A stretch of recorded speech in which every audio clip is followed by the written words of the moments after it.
Many people cannot focus because they have not really come to terms with their calling and life purpose. In order to focus, you must also be clear on what you're focusing on.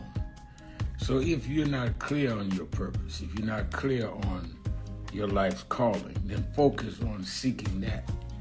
Because if you just read the ways and roads you traveled that you didn't even choose, that were sort of just laid out for you by God, in that it's telling you, speaking to you about what your purpose is and what you were born to do and be.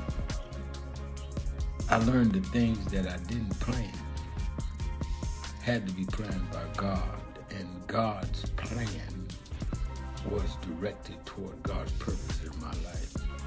And I focus on that.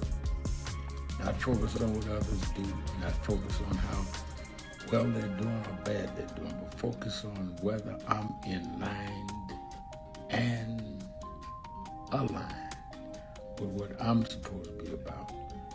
And in order to move straight ahead, you have to be focused on the path you're running on. Thank you for joining us for Weekdays Live with Reverend Al Sharpton. Take the time to share this broadcast right now. Tell your friends it's time to keep it real with Reverend Al. Comment your questions now in the chat or call Reverend Al Sharpton directly on air at 877-532-5797. Now stay tuned for Reverend Al. This is Reverend Al Sharpton. As you watch the broadcast, support National Action Network. Go to www.nationalactionnetwork.net and be involved. You can join, take your membership right online, www.nationalactionnetwork.net. Getting ready to start the program, but we need you to be part of the movement.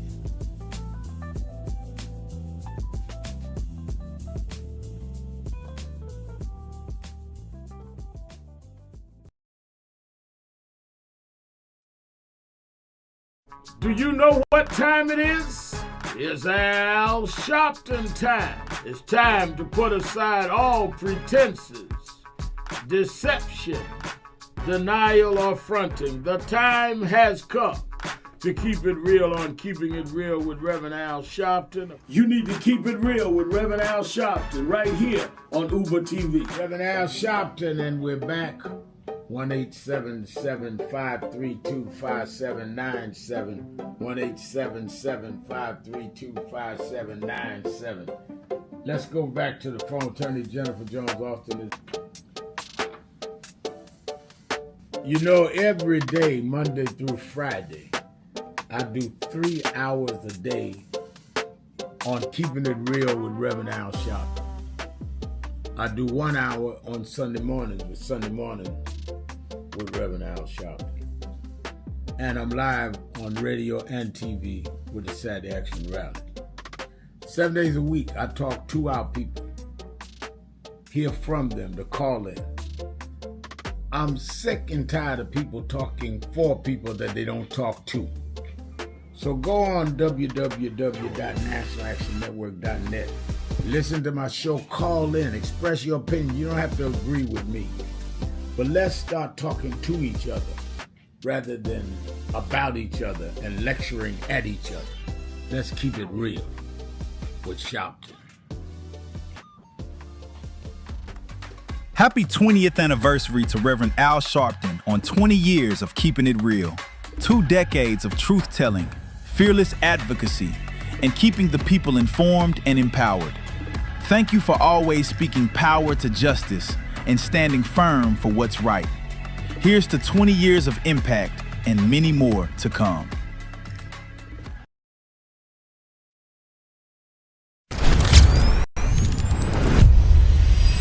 This organization has been on the front line. People ask me, why do families call us? Because we never leave them.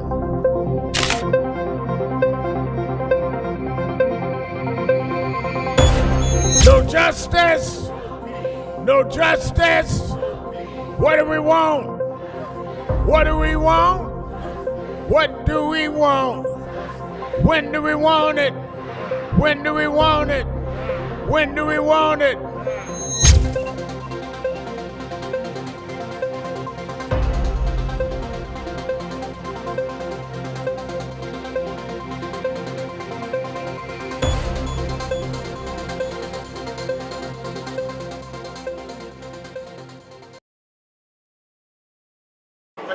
Tony Wafer, Los Angeles chapter, National Action Network. He just came in here to New York a couple days ago, had to stop by the House of Justice, and I sure enough found some justice. So I know I can leave here feeling like I got peace. Thursday, May 28th. Do you know what time it is? It's Al Sharpton's time. And for the next 3 hours, it's time to put aside all pretenses, deception, denial, or fronting. The time has come to keep it real on Keeping It Real with Reverend Al Sharpton. A very good afternoon to you all across the country. Good morning to our West Coast listeners, and welcome to those listening on Sirius XM. Channel 126, The Urban View, where talk empowers and becomes action. I'm coming to you live from our National Action Network corporate headquarters in New York. For the next 3 hours, you can join the conversation. All you have to do is call us at 1-877-532-5797, 1-877-532-5797, or go on our message board at www.nationalactionnetwork.net, www.nationalactionnetwork.net. And I see Demetrius Jones is on message board early, and he says, "Good afternoon, Reverend Al. Well, the con man has done it again. He has distracted us from the Epstein files. We all need to know who is in the files." Yeah, he does do that. And let me say, you can watch for a distraction. He's definitely going to play that game. And you can watch for his opposition to us or his supporters to start going on the internet, running lies down. Some will come on the message board. What they call them, bots? Trolls. And they're going to do that. They've been on vacation. We haven't heard from them since the election last year. But I'm glad to add to the employment rolls, get them a job. Make sure y'all get paid, because by November, you won't be on payroll no more. So troll all you want to. And they're going to try to throw so much, they being the Trump people, so much stuff happening that is going to be flooding the zone. So you can't remember from one day to the next. What did he say about Iran again? What about this? Oh, he said that they were going to go down with gas prices. Did it happen? All that kind of stuff. So let's talk about today. And I think somebody's on the message board saying how to get in touch with somebody for National Action Network and become a member. What is the best way to speak with someone in NAN about becoming a member? Carolyn Williams, call 1-877-626-4651, 1-877-626-4651. And you can talk to a Christian right now. Tell them I told you to call on the air. Or you can go to www.nationalactionnetwork.net, and there's membership information right on the website. A lot to talk about today, and of course it's going to be Policy Day. Attorney Jennifer Jones-Austin will be joining us. It seems like we're getting all kind of mixed signals on the war in Iran. The U.S. and Iran have traded strikes as President Trump resists ending the war. And an Israeli strike killed at least 14 people in a major Lebanese city ahead of the Washington talks. And now we are told the Justice Department, domestically, the Justice Department is opening up a criminal investigation on Jean Carroll. Jean Carroll is the woman who launched a criminal investigation on her. She's the one that won the lawsuit against Donald Trump for sexual abuse in 2023. So now his Justice Department is going after her, saying she perjured herself. And that's to cost her a lot of money and defend herself and all of that. So I keep saying to a lot of people that have just got involved in the movement or in politics that one of the things that you always should keep in mind is when you get in a fight, one of the reasons people train professional fighters, I used to go to all of Mike Tyson's fight. When I was younger, I went to a lot of the Muhammad Ali fights. I knew him in my early 20s, late teens. And one of the things I did watching both of them train is you train not only to hit, but you train to get hit. And a lot of us get in fights and run the first time somebody swing at us. That ain't a fight if ain't nobody fighting back. I tell a lot of young activists in NAN that got active in school and college or whatever, and then when people start trolling them on their websites or on their Facebook page, or when people start confronting them, they get rattled. And I said, yeah, because on campus, wasn't nobody fighting you. Captive audience, all of y'all was together. You get here in the public, you throw a shot, they're going to take a shot back at you. And one of the signs that you're effective is they come after you. I remember as controversies I get in, still now with this president attacking me periodically.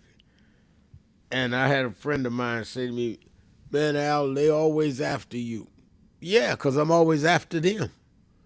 Reason why no one is after you is you ain't done nothing to nobody. You're not threatening their power. You're not threatening their bias. You're not threatening institutions that have been set up to exclude us. So why is somebody going to mess with you?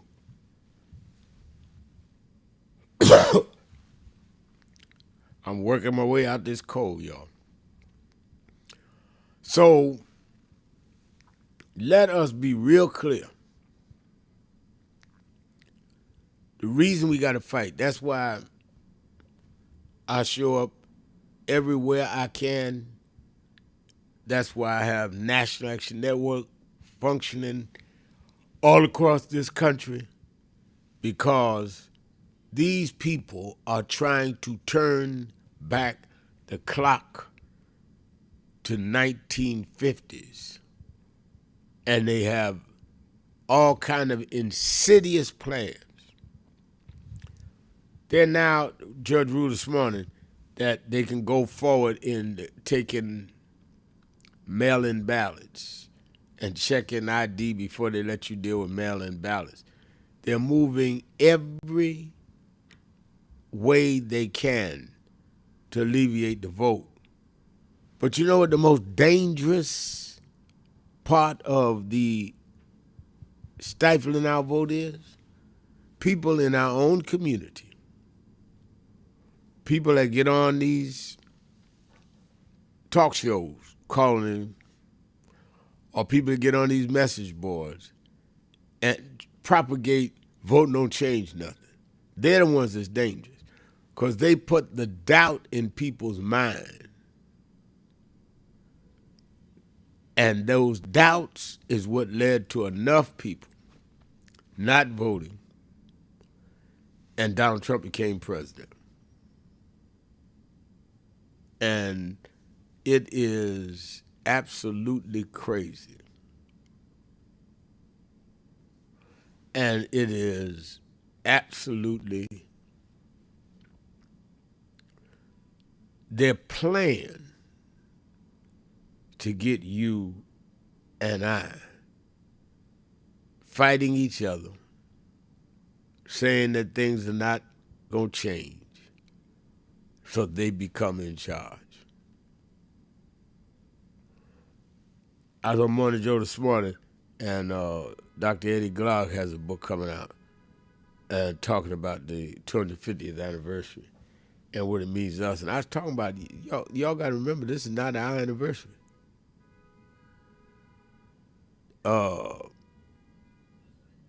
We were slaves. Now, we can celebrate where we went, but we went from slavery to the White House with Obama with struggle. People killed, bloodshed, nights in jail. And we've got to mobilize and fight back now because that's how we got voter protection and Civil Rights Act. That's why we're going to Washington August 28th. That's why we were the streets with no king. A guy asked me the other day, Al, I see you on TV, you still on the streets? I said, I was at the No Kings March on the front line. Were you there? Oh, no. I said, but you asking somebody else, are they in the streets? Just ignorance. If you just kept quiet, no one would know what you don't know. Let's take a break and let's get going. 1-877-532-5797, 1-877-532-5797, Sharpton, keeping it real. Be right back.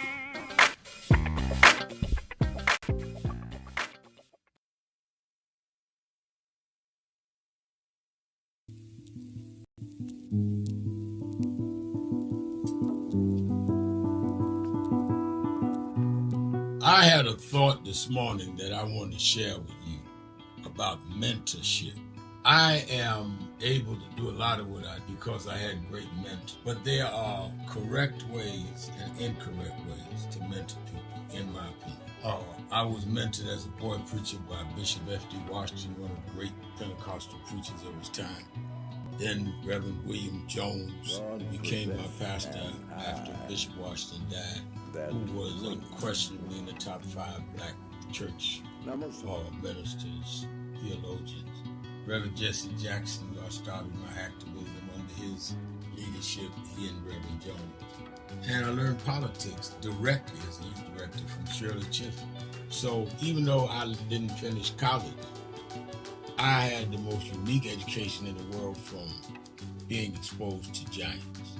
But the one thing I learned is as I grew older and people started coming younger than me and wanted me to teach and mentor them, the magic of the mentors I had is they did not want me to be their clone.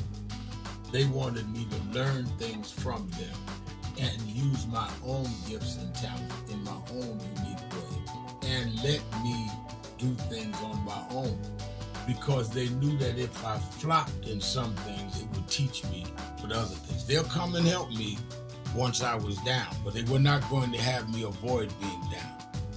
And they were not going to impose themselves on me. Why am I saying that? Because too many mentors want clones, and too many mentees want their mentors to put them on a pedestal. Oh, so-and-so didn't do this for me. Oh, so-and-so didn't open doors for me. If they got to open doors for you, it may mean that they knew you weren't ready to go through those doors. Their job is to prepare you. Your job is to develop your own skills, your own unique ways. And I don't care if it's my daughters, who both have come into their own, or anyone else. I'm not a talent agent. I did not form National Action Network to give people their step up. I formed it to fight for justice for everybody. If talented people get in, it's my job to invest and give them a platform. It's their job to get on the platform and perform and show their ability. Sitting with me today in the office as I talk about it is one of my mentees, Reverend Stephen Marshall. Now, Stephen, you just came around us when you were how old? 11 years old. 11, you turned 40, and now you're called to the ministry? Yes, sir. And what do you do in National Action Network? I formulate policies, lead in various regions, but most importantly, I senior advisor to you on all things from social justice strategies, politics, intergovernmental affairs, you name it, community organizing, all of that stuff. And I could go through scores of others. My daughter started Huddle. They got Huddles now, which is for young people to meet once a week all over the country. I just saw the video from the Las Vegas National Action Network chapter. Now, when you decided to preach, did I ever tell you to become a preacher? Not one time. Who called you to preach? The Lord. All right. And did I say go to this school or that school? No, sir. Did I open this door, that door? Did I tell you be ready when the doors open? Always be ready and prepared. And that's what I'm saying. Get you some young people than you that you can help along the way. But don't be their talent agent. Their talent must speak for themselves. And anybody that grumbles with you about so-and-so didn't do something for them, maybe it's because they didn't feel you were ready, or that they felt if they did it, you wouldn't do it on your own. But we all don't live forever. I want the next generation to speak of me, of National Action Network, and others. The way I speak of Reverend Jones and Bishop Washington and Shirley Chisholm and Reverend Jackson. But I just don't want young people to feel that somebody ought to give them the reins of leadership or give them the reins of business or whatever it is you're in. You need to learn from their journey, get the pearls of wisdom from them, but don't have them do for you, because then it means you can't do it for yourself.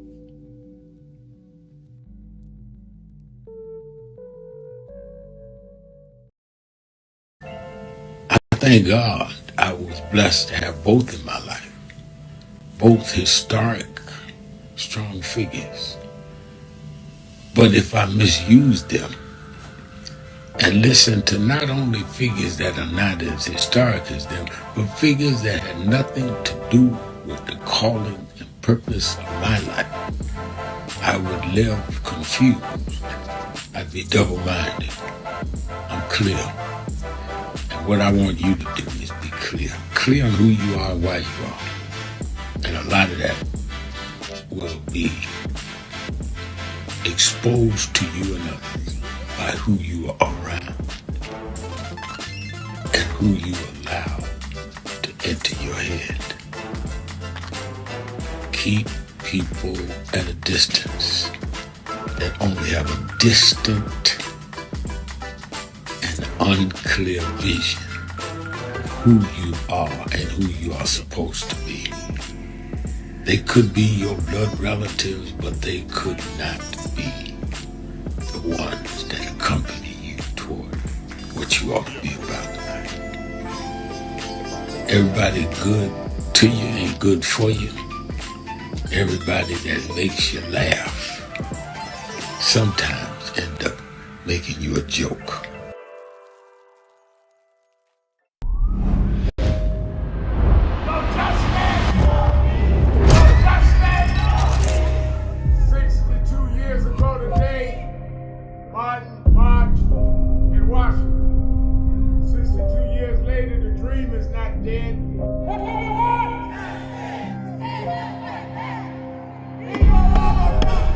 I'm here because I must be here.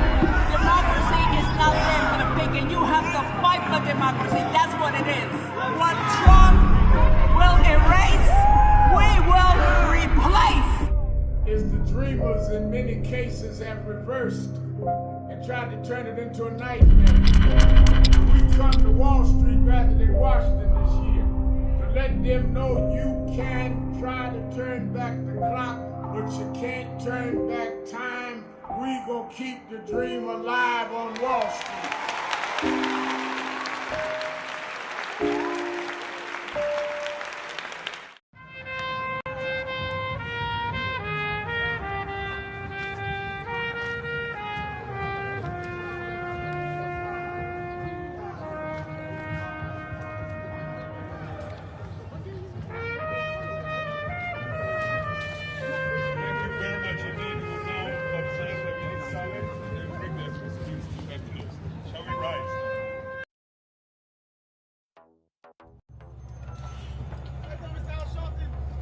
How you doing?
Rev, you know, you were right there From the beginning. with the stuff that Yep. was going on in Brooklyn at Yeah. that time, at Howard Beach. You Yeah. were right there. He had in one of the early movies, he had my name. Then he put me in Malcolm. I wasn't even old enough to know Malcolm.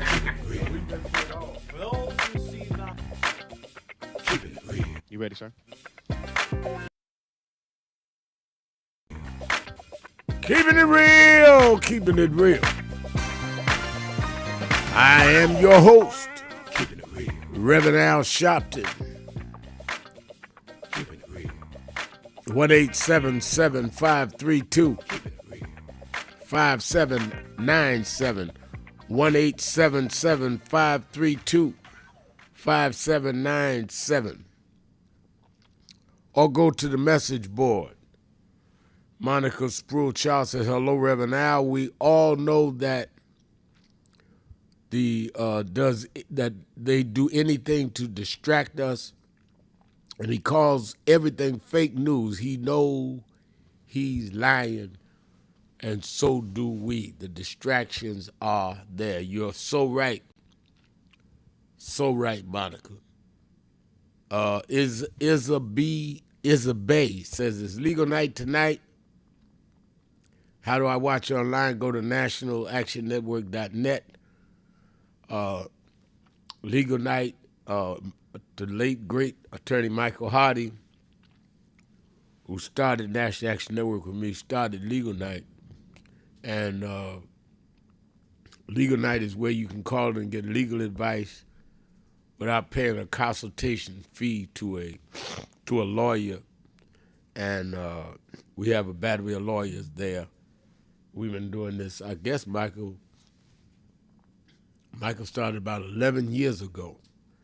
And now some of our chapters do it around the country.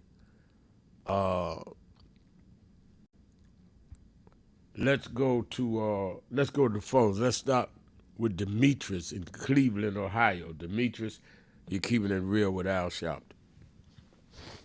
Hey, thank you, Larry Sharpton. Yes, it's good. It's good talking to you. The opportunity to speak.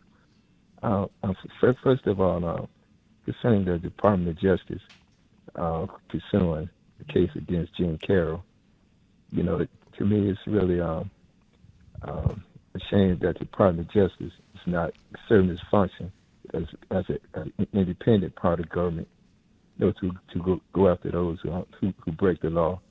Instead, it's a tool of Donald Trump, and when they're going after her, that they can go after anyone who may be opposed to Donald Trump. So it's a threat to anyone who have any type of opposition to his policies. Same with the Department of Justice. I want to have the funds set up, to pay those who align with Donald Trump. Could that give them a incentive, to try to have another coup if Donald Trump when his term is over with? So it's really a disservice to the country. It's a threat to the Congress people as well, Republicans and Democrats. Because I can understand why they are upset, because it really gives those who are opposed to Donald Trump to feel insecure and threatened, because their life would be threatened again. So they happened January 6th and past. And also, I'd like to mention the detainees who are being held in New Jersey, who's on a hunger strike. It's kind of to me, they on a hunger strike for a reason. Most people go on a hunger strike in prison because of conditions. I don't know if they're not getting a fair hearing for them to go to trial, or condition they live in. It's really a bad situation. Food might not be right, overcrowding, but it should be a concern. But what I'm hearing through the press, this administration, ICE just ignoring them, saying, well, they're not going to do anything. They're just going to wait them out until they break their hunger strike. But to me, it's really a serious situation, as some of the detainees there might not even be justified to be there. Because if they didn't have a trial, they could be innocent people off the street who American citizens are there. So I believe that should really be. Demetrius, the Reverend Steffi Botany, who heads our New Jersey chapter, really heads the whole Northeast region. He's been working with the activist groups there that has been protesting at this detention center. They will not let the governor, the newly elected governor, go in and see what's going on in the detention center. They pepper sprayed Senator from New Jersey, U.S. Senator Kim. So this is outrageous. And you are absolutely right. People don't go on a hunger strike unless there's some purpose that is that demanding of them. And if you're barring federal officials, and this is a federal encampment, how do you, by law, bar federal officials from reviewing the conditions there? A U.S. senator and others. It is, the most blatant, immoral, illegal thing I've seen in a many, many years. And I agree. It's like they setting up an organization that's outside of the law. It's like a murder squad. That can do what they want to. They don't have to follow the rule of law. They don't have to follow the Department of Justice. They have to follow the Constitution. It's like setting up a terror group that got immunity to do what they want to. By this administration, and hopefully the Supreme Court will step in and put some type of restrictions on it, on ICE, because administration not doing anything, and Congress don't want to do anything. Some Congressmen, I would say all of them. So it's going to take the Supreme Court to uphold the Constitution to bring them in, because if not, everyone in America can be threatened by this organization, because they can either sweep up anyone, they can break into anybody's house, without a warrant, not just so-called immigrants. It can spill over to any American citizens. That's why it's important, for this organization to be brought in and brought under control, so everyone can feel safe in their home and you can have the freedom to speak, the freedom to protest, and the freedom to live the way you want to, and not to be intimidated. Even going to the polls, they can use ICE to intimidate people going to vote. So that's what's very important, that this organization be brought in under control and not be a tool of this administration or any one party or group of people. Okay, thank you, very sharp. All right, thank you, Demetrius. 1-877-532-5797, or you can go to the message board and leave a message. Roderick McCoy is saying, I hate to say it, but Trump doesn't care about a hunger strike. He doesn't care about millions of people starving to death. I applaud him in his efforts, though, and I don't know how you applaud him in his efforts if you don't care about nobody. But they're your applause. You can give them who you want. I'm not applauding them. Let's take a break. Be right back. Keeping it real. Sharpton. Be right back.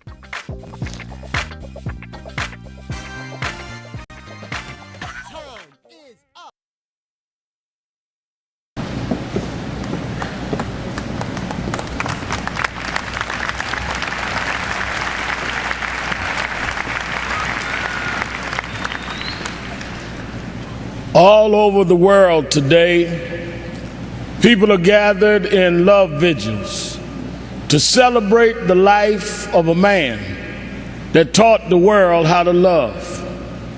People may be wondering why there's such an emotional outburst, but you would have to understand the journey of Michael to understand what he meant to all of us.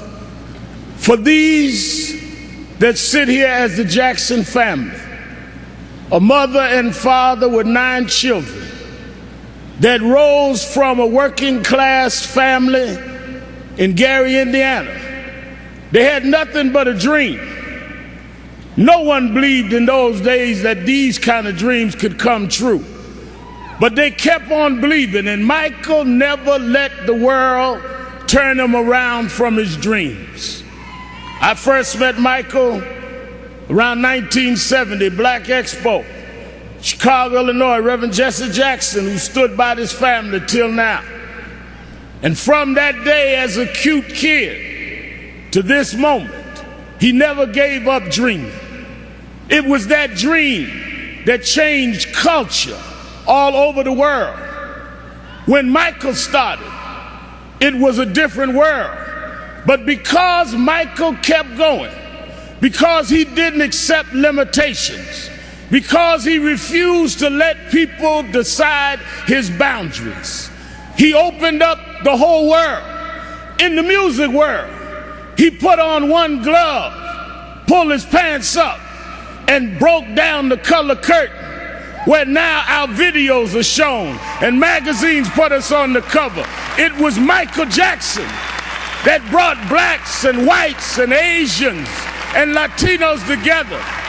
It was Michael Jackson that made us sing "We Are the World" and feed the hungry long before Live Aid.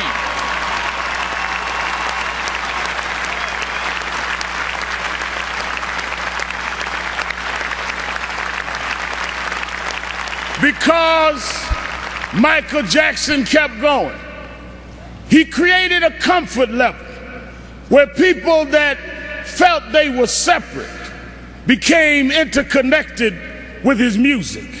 And it was that comfort level that kids from Japan and Ghana and France and Iowa and Pennsylvania got comfortable enough with each other to later it wasn't strange to us to watch Oprah on television. It wasn't strange to watch Tiger Woods golf. Those young kids grew up from being teenage, comfortable fans of Michael to being 40 years old and being comfortable to vote for a person of color to be the president of the United States of America. Michael did that. Michael made us love each other. Michael taught us to stand with each other. There are those that like to dig around mess, but millions around the world, we're going to uphold his message. It's not about mess, it's about his love message. As you climb up steep mountains, sometimes you scar your knee, sometimes you break your skin, but don't focus on the scars, focus on the journey. Michael rose to the top. He outsang his cynics. He outdanced his doubters. He outperformed the pessimists. Every time he got knocked down, he got back up. Every time you counted him out, he came back in. Michael never stopped. Michael never stopped. Michael never stopped.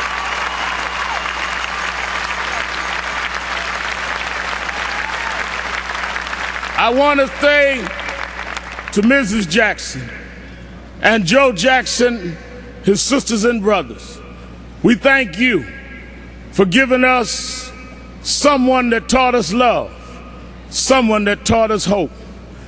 We want to thank you because we know it was your dream too.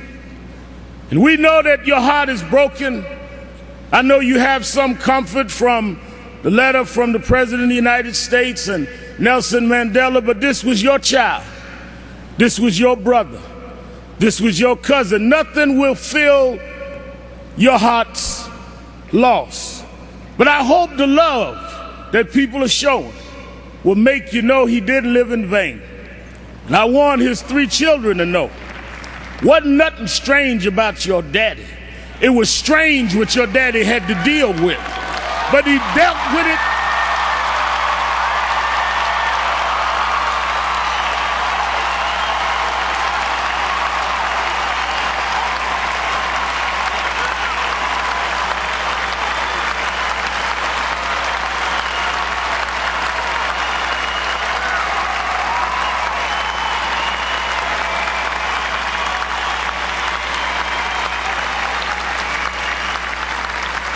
He dealt with it anyway.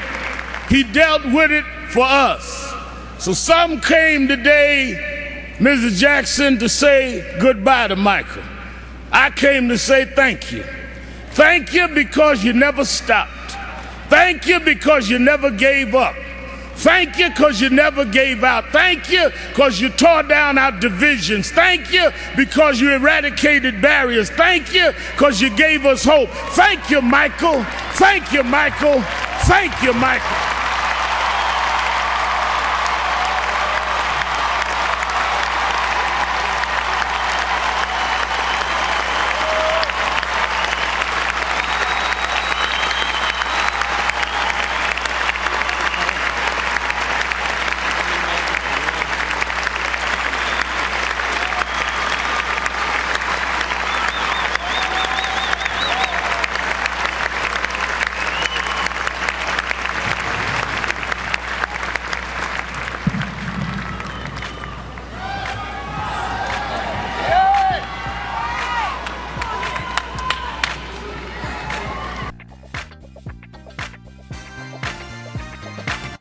You live.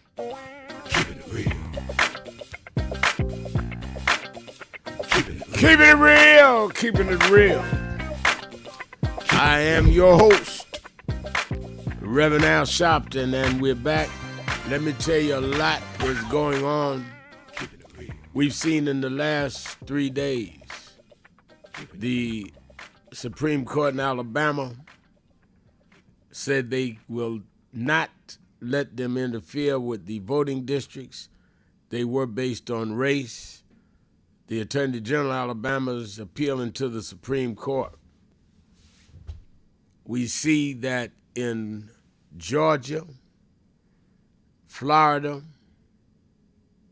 Mississippi, they are still aggressively trying to change the voting districts. That is a clear sign that they fear they will lose the House of Representatives and possibly the Senate in this November's midterm. it has been widely said that the more moderate Republicans will not vote in Texas, I'm speaking of, will not vote for Paxton because he has ethical problems, criminal accusations, and by his own wife. You know I'm going to deal with all of them. ICE agents having a violent standoff in Newark. Akeem Smith is sending. There was a violent standoff between ICE agents and protesters in Newark last night. I saw the footage, and Reverend Bartley's been informing us. All of that will be on my show this weekend with some of the people in the thick of it. So make sure you watch Politics Nation with Al Sharpton live at 5 p.m. Eastern Time every Saturday and Sunday. I'll be there, especially this Saturday and Sunday with all of this going on. We really, really need the clarity. So make sure you watch it and tell all your friends, tell everybody that may not take time to listen to the radio program. Get your information on the weekends from Reverend Al, 5 o'clock on MS Now. You that are in the New York area, that's Connecticut, that's New Jersey, that's New York, that's Long Island, meet me or beat me to the Saturday Action Rally. We're at the Mother AME Zion Church, which is a historic church, Frederick Douglass's church. Used to attend there. Sojourner Truth changed her name from a slave name to Sojourner Truth at that altar. Madam C.J. Walker's funeral was at that church.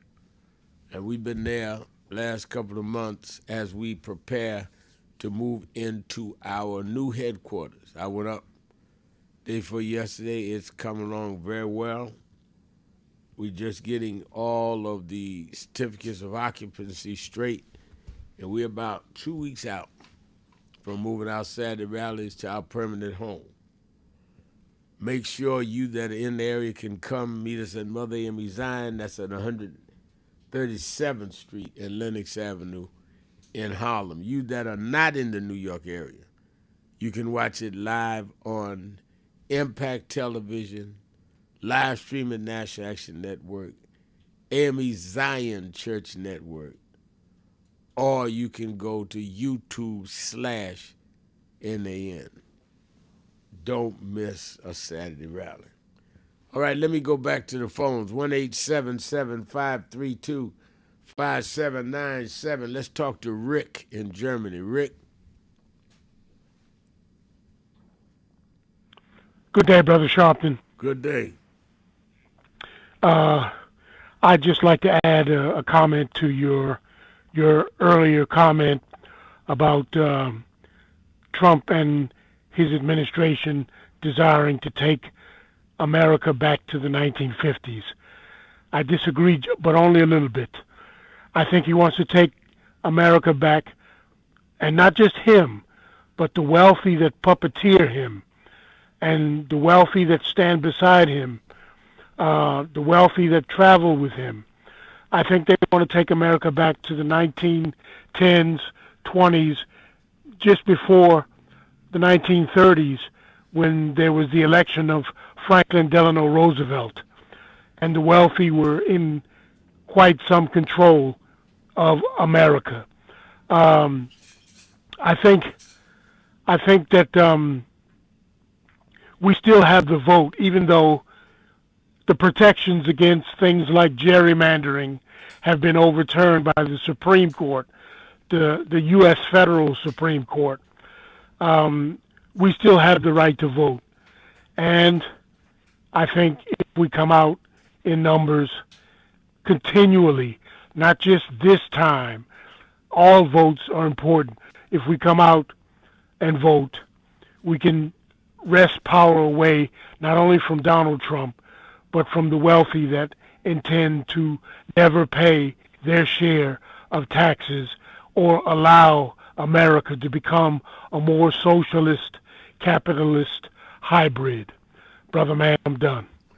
All right, and I like that how you wrapped it up, hybrid, because I think that it is absolutely their attempt, and I think that is fine, and I think that it is extremely important that we deal with this and deal with it in an aggressive way. I see Bruce Turner says, I want Democrats to stop talking about impeachment. We know that's on the list, but the John Lewis bill is more important. All right, Bruce, I agree. You don't have the majority to impeach him anyway. Let's deal with this Voting Rights Act. And I think that is very, very important. 1-877-532-5797, 1-877-532-5797. Pamela Gordon is on the message board saying, good afternoon, Reverend Al Sharpton and the Nan family. And, we got a couple of hundred people watch the show live as I'm doing it. And I think that, one of the things that really is baffling is how some people just bathe in ignorance. Just bathe in ignorance. And they do not want good information. They do not want to be corrected. They want to take a position and hold it and not be corrected or challenged at all. And I've learned that, we try to help and correct who we can, but I've learned some folks, you just have to let them be. I had a cousin like that, and I finally just said, you know what? Ignorance is bliss, so you must be a happy person. Because he just wallowed in ignorance. And this is what you're hearing from a lot of these MAGA people and these trollers. And I guess that's part of the test of our commitment to make sure that we take the same shots that they always gave against freedom fighters. All right, let me go to Ray in Cincinnati, the Buzz. Ray? Yes, sir, Rev. Thanks for taking my call. Rev, a couple things. I don't know if you saw yesterday. Actually, it could have been the day before. I was watching Nicole Wallace and the butt kissing Trump had in this cabinet meeting where everybody was praising him for a job well done, knowing how this country is going underwater. Did you see that? I saw part of it. Somebody sent me the clip, yeah. Yeah, you got Kelly Loeffler telling him how everybody's telling her he's doing a good job, and she's a billionaire. Right. Why are you a billionaire kissing his butt? Right. That's what I don't understand. I mean, and Trump just look. Trump, he you know him well. He's just sitting back eating it up. He is just eating it up. But a couple things on this. You got John Cornyn. As much as he talked about how bad his opponent was, now he's going to support him. These Republicans have no spine. And once they leave office, and a lot of them are going to leave when this midterm comes along. Who's going to hire them? They lie about the economy. What company is going to hire these people, knowing that they're going to sit back and lie like that? And I can't wait until a lot of them go in front of Congress and explain themselves. When it comes to E. Jean Carroll, everybody knows this is payback. And I'm sure, I think I was watching Nicole yesterday, and she was saying, someone was saying that one of her guests, it's not going anywhere. Trump had to pay out about $90 million. It's not going anywhere because these judges know that it's a witch hunt. And thank God for these judges. There's a lot of them that's not backing Trump. So, we got a lot to be thankful there. And I don't know, Rev. It's just, and in some cases, I don't even blame Trump. Trump's going to be Trump, and you know it. It's these sycophants that's allowing it to happen, and I don't think we've talked enough about them. Everybody's talking about how bad Trump is, but the people who's letting him get away with it, I don't think they're being put on Front Street as much as they should. But we'll be watching you Saturday and Sunday. You're like the wrap-up. Everything that goes on during the week, you like wrap it up into one big box. I try my best. Thank you for that. Let's take a break. Be right back. Keeping it real. Sharpton. Be right back. Keeping it real.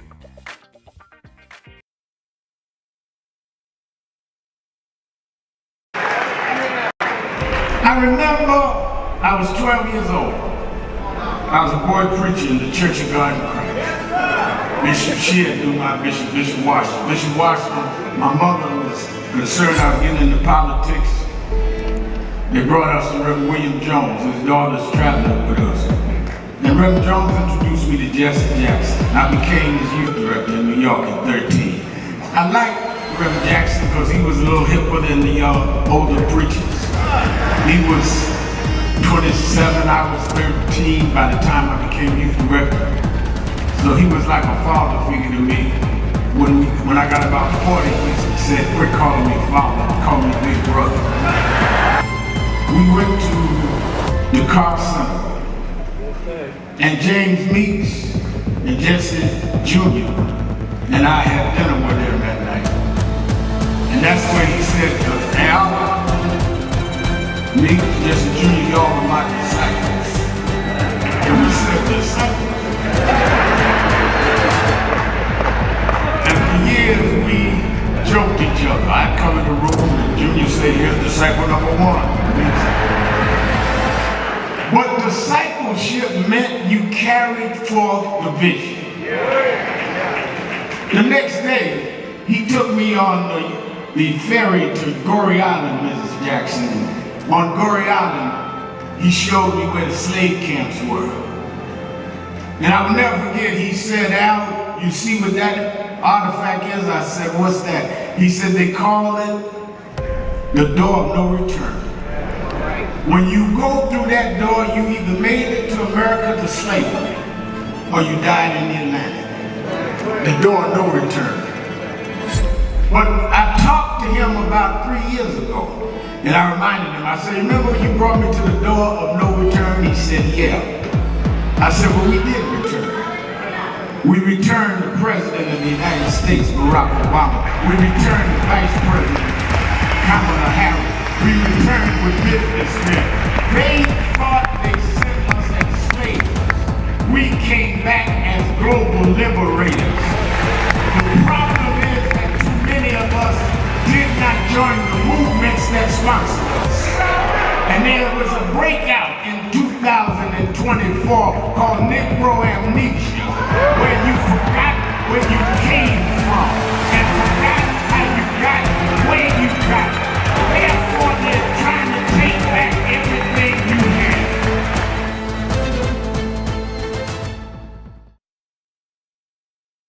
So who is Al Sharpton anyway? Who is this 33-year-old preacher without a church? A number of black New Yorkers as well.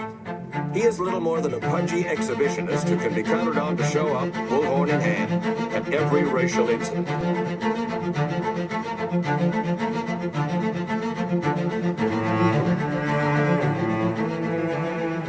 I often quote Mark Twain saying, the two most important moments in life is the moment you are born and the moment you find out why you were born. I had a very troubling conversation the other day that prompted me to do this little video. Young man that I've known a while came to me and he was crushed. I mean, really crushed, because people were criticizing his work. He's in the ministry, but he's also an actor. And he said he couldn't understand why people were jumping all over, criticizing him, trying to find scandalous and derogatory things about him. And I told him, I said, You know, you very young.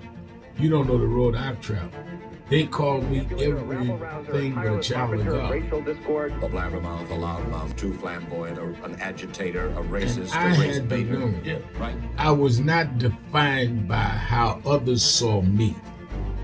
I was defined by how I saw myself and whether I was being true to myself. Some of you watching this don't like me. And it doesn't matter as long as I know what I'm doing. And I like me for being real. So I'm doing this video to say to you, whoever you are and whatever you do, you may not be in ministry or social justice, none of this stuff, but don't live your life worried about opposition or people that don't like you. You can turn that around. Use me as an example. The same people that called me a scam artist, a con artist, a sellout, or racial hustler and all, I kept going. And the people I respected started respecting and publicly embracing my work. When Coretta Scott King, the widow of Dr. Martin Luther King Jr., had this to say about Al Sharpton. A leader who has protested injustice with a passionate, unrelenting commitment to nonviolent action in the spirit and tradition of Martin Luther King Jr. And I am talking about your leader, our leader, the Reverend Al Sharpton. The other thing that hasn't changed is the National Action Network's commitment to fight injustice and inequality here in New York City and across America. And that's not only a testament to Reverend Sharpton, it's a testament to all of you who are here tonight. First and foremost, to Reverend Sharpton. I saw him when he first came on the scene, and I have marveled at his tenacity, at the development of his intellect, and his devotion to our movement, and much he has contributed to the world we are experiencing. I am honored, and I must say that when I had my debate with Dr. King on the issue of the church and religion, he didn't warn me that after his departure, his space would be filled by another preacher, and that preacher would be Al Sharpton. All you want in life is people that matter to you to say you did all right. And more important, that you can look in the mirror and say you did all right. Thank you, Rev. Thanks for that introduction. Look, we've known each other for a long time. I'm grateful not only for your leadership and partnership, but quite frankly, more importantly, for your friendship. And thanks to all of you, members of our nation's most important civil rights organization. You have been, over all of your years, such an extraordinary leader. You are a voice of truth, a voice of conscience, a voice of practicality around what we must address and what we can do. And I thank you so much for your friendship. I remember that most of the youth around Al's age, he was about 12, wanted to be like Connie Hawkins, a great basketball player, legend, or Earl the Pearl, or Clyde Frazier. Al wanted to be like Adam Powell, a powerful preacher with a social justice gospel. He was very close to, at that time, to Reverend William Augustus Jones, powerful preacher and social justice advocate, and Reverend Gardner Taylor, who stayed right down the street, and Bishop Washington, whose church he came from, and Reverend Sandy Ray. He wanted to be like these giant preachers. He wanted them to have the edge, however, of the King's social justice dimension. He wanted to be like them, now he's one of them. Perhaps taller than most of them because of the risks he has taken and the reward God has given him with his gift. I remember so well that first escorted him to jail. He was around 13 years old with the jail fighting the ANP. He was in the lineage of our struggle. He grew up in it. We didn't just see him on TV one night. He didn't happen. He came bottom up, not top down.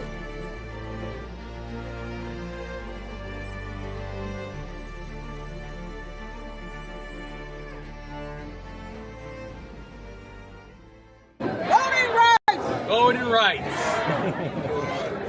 Everyone look here. Say it again, Ms. Pearl. Voting rights. Voting rights. One more time, Ms. Pearl. Voting rights. There we go. Voting rights. Voting rights. Voting rights. Voting rights. Voting rights. When do we want it? Now. When do we need it? Now. Yesterday. What do we want? Voting rights. When do we need it? Now. Voting rights. When do we need it? Now.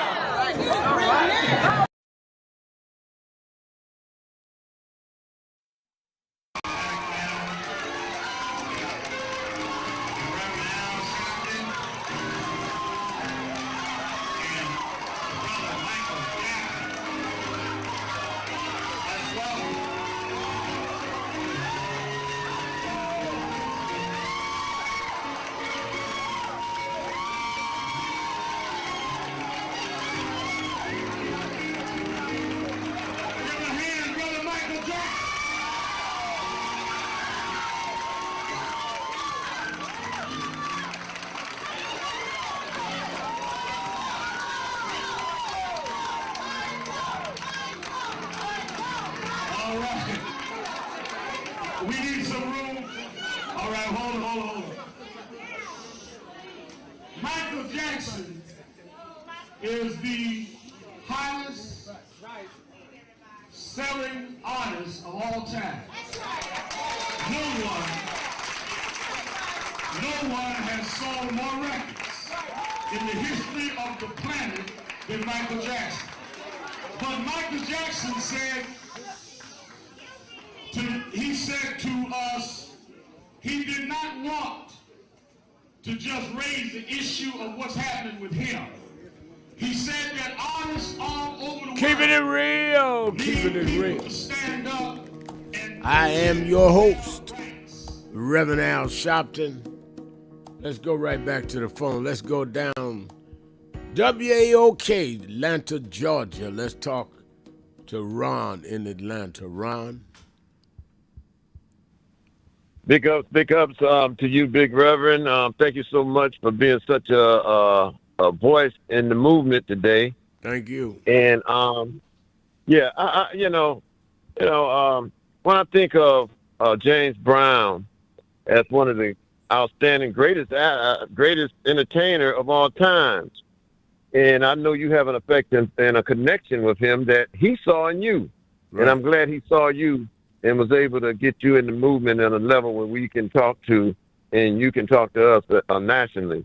But one thing that a change between James Brown and Bobby, and it was, and I recently understood it came from Bobby first. The question is, what we gonna do now? and it came back was, I don't know, but whatever it is, it's got to be funky. I remember. Yeah. I remember that. I heard that at midnight, and it did. It started with Bobby Bird, and that was the kickoff to the song "Make It Funky." You're right. Yeah, man, I think you're right. We can apply it to where we are now in this socio-political environment. That I don't know what we gonna do now.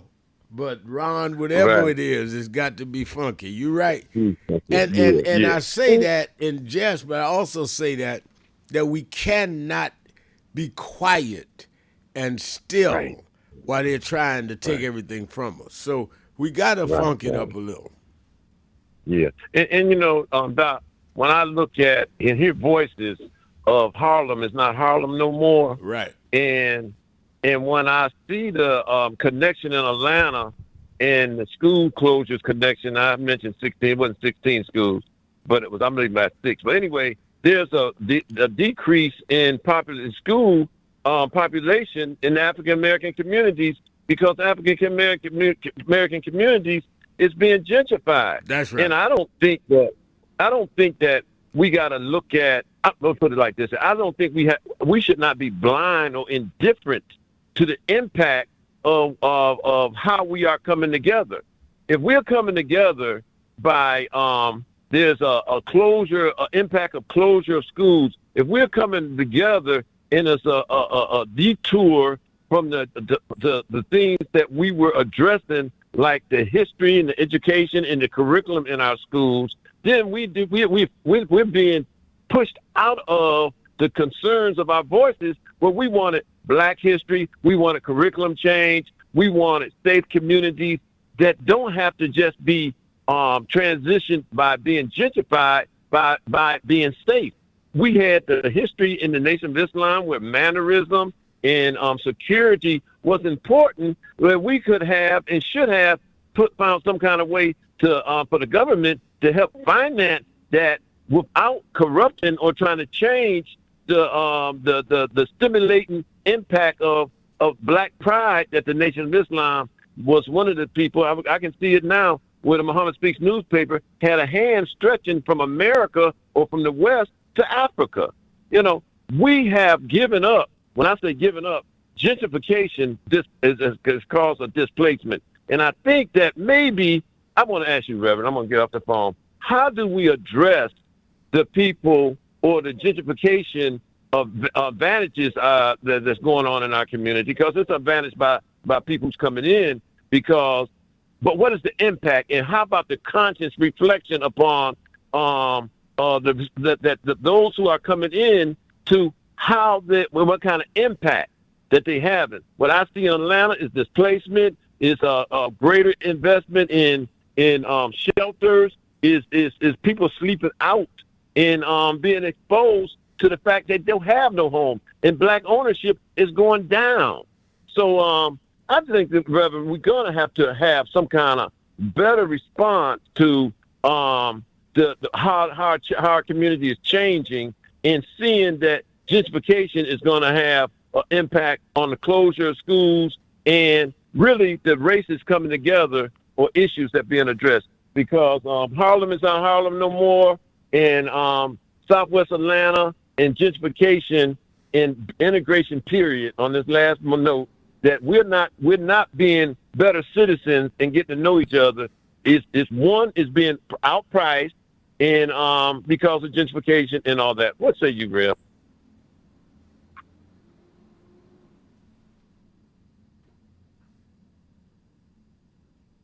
Rev?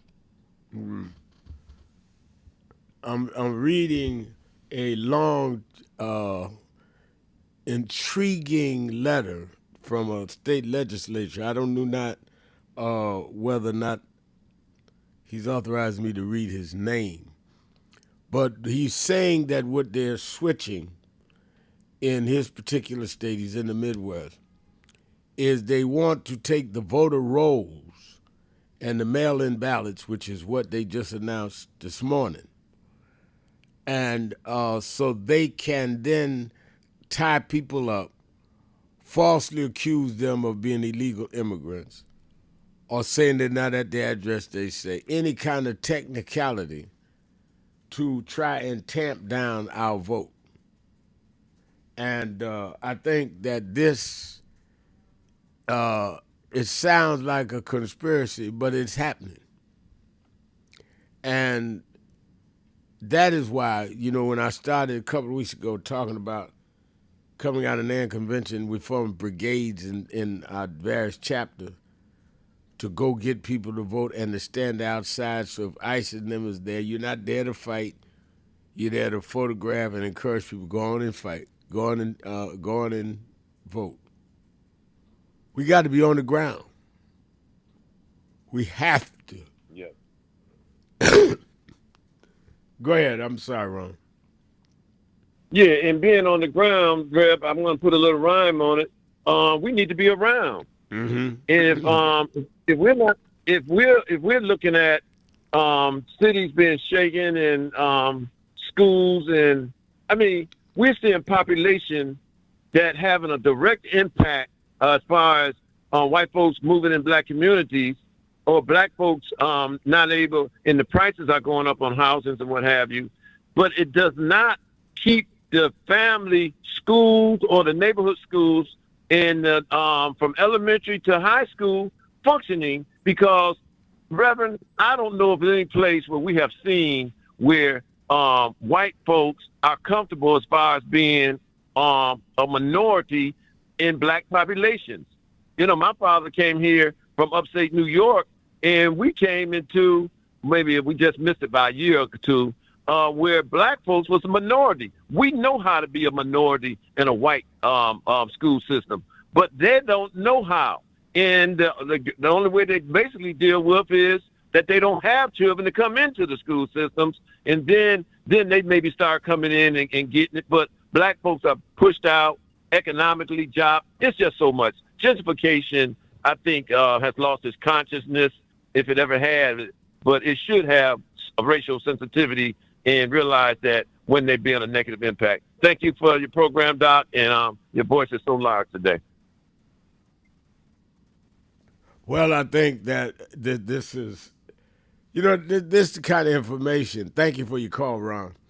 This is the kind of information that we really need, because unless we confront the real policies and legal changes and get on the ground, like Ron is saying, on the ground and in our homes, they're going to get away with this. New Mexico, John McKinney saying on our message board, poverty's on the rise in my city exactly like he just described. Blacks, whites, and Hispanic. I got homeless out the wazoo. Wow. And this is in Albuquerque, I believe John is writing from. And that's going to be one of the cities we got to get into, Albuquerque, New Mexico. And it is absolutely scary what they're doing. And it is clear that we can't let it go. Let's go to Wale in Manhattan, New York. Wale. Let's go take our break. Wait a minute, let me take our break. We'll be right back and go to Wale after the break. Keeping it real. Sharpton. Be right back.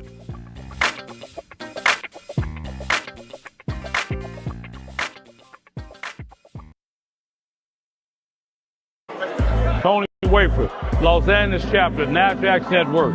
He just came in here to New York a couple days ago, had to stop by the House of Justice, and I sure enough found some justice, so I know I can leave here feeling like I got peace.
Robert Culp used to do a show with Bill Cosby, I Spy, and he did a documentary on breadbasket, Robert Culp.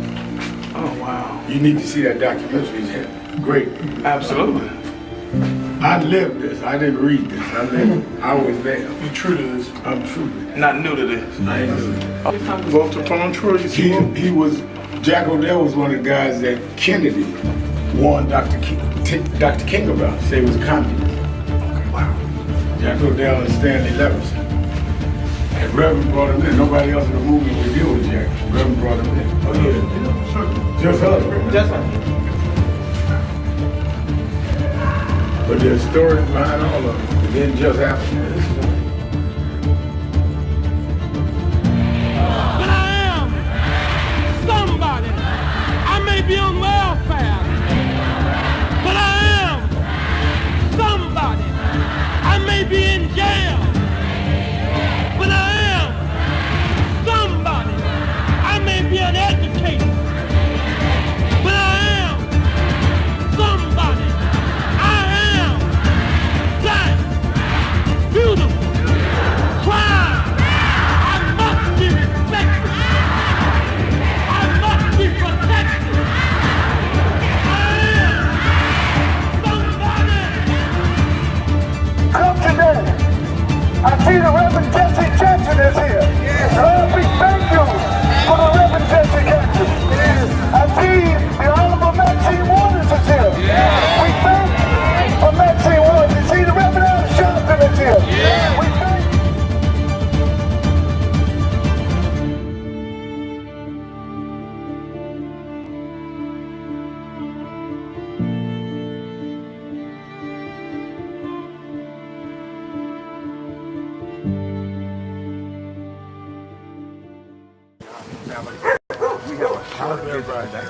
So we just wanted to greet you all and thank you for allowing us in.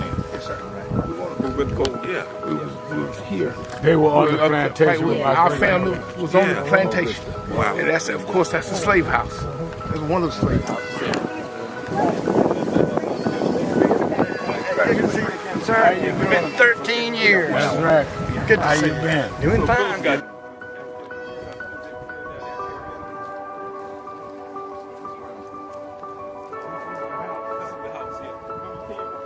Last time. And we, Alexander Sharpton.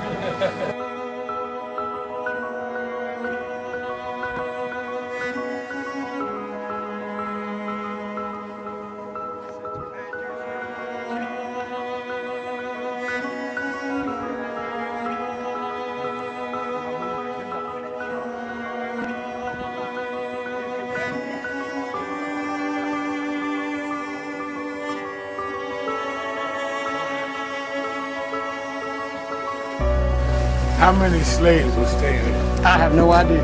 This is where they would have a slave. Yeah, that's when exactly. That was exactly.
The two people that most influenced my life were from South Carolina, James and Jesse. Jesse right up the road with me. I went over his mother's funeral. Jesse walked into my mother's casket. Wow. To South Carolina. That's the balance of my life, James. Yeah. Civil rights, shoulders. But also where your people from too. Literally. Yeah, right. And where I knew Jesse was from James. You know, I started president. Yeah. And James had died before I knew about him in South Carolina. Oh, really? Yeah, James died December 25th. He died Christmas Day, '06. And they came to do the story for February of '07. They came in January. His daughter swear that was his daddy and him pushing the information out. Wow. And I called Jesse and told me, you know that my great-grandfather was a slave about 45, because Greenville right up to I-20. He said, I told you we was connected. That's why you got to listen to me. Well, Voting rights! Voting rights. Everyone look here. Say it again, Miss Pearl. Voting rights! Voting rights. One more time, Miss Pearl. Voting rights! There we go. Voting rights. Voting rights! Voting rights. Voting rights! Voting rights. When do we want it? Now. When do we need it? Now. Yesterday. What do we want? Voting rights. When do we need it? Now. What do we want? Voting rights. When do we need it? Now.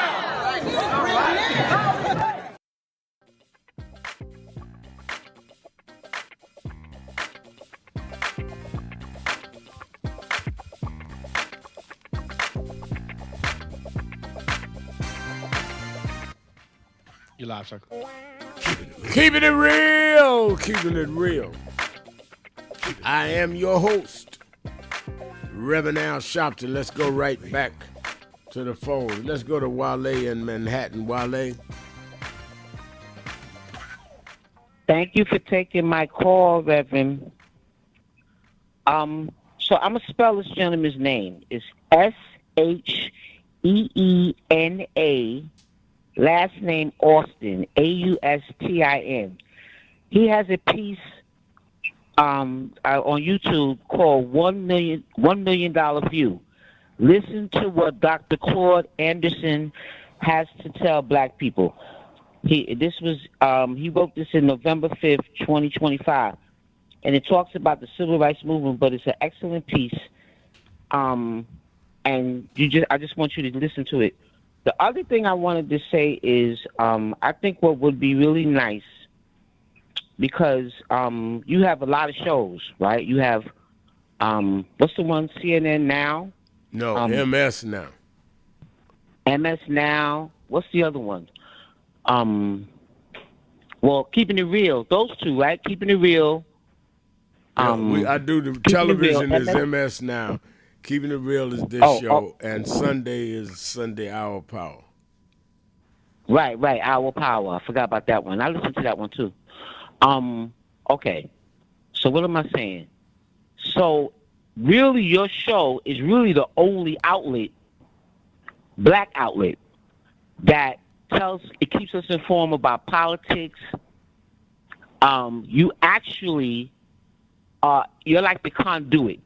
You're like that artery, because now y'all got there's chapters all in Alabama, Texas, Louisiana, all these places, and y'all are moving the dial through this program, Keeping It Real, because a lot of blacks, I believe, they just don't vote because they really don't think, you see cops still cracking us upside the head, getting away with it and all this kind of thing. But like you said, if we all just threw in the towel, then we can't get nowhere. So we got to keep up. We don't have a lot of programs really to follow, because I listen to the radio sometimes.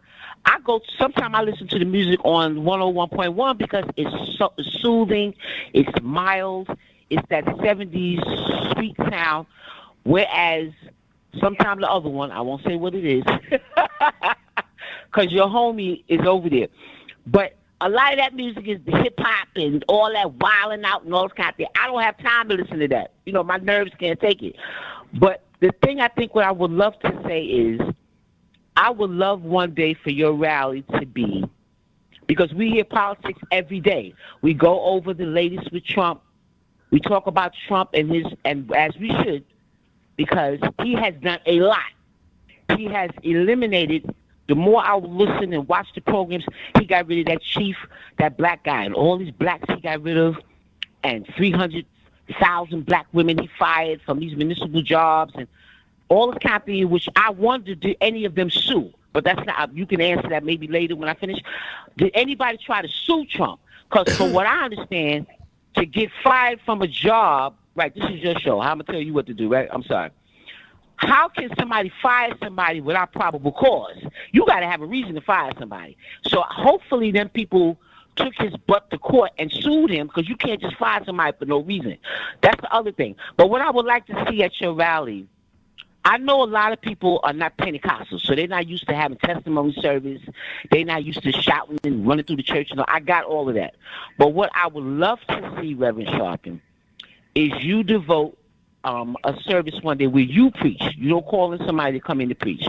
Since you are a reverend, you do the preaching, you open up for testimony, you have songs. Just one day at Mother AME, if you can carry out that kind of service, that would be fabulous. I know you're getting ready to move to your new place. I got that part.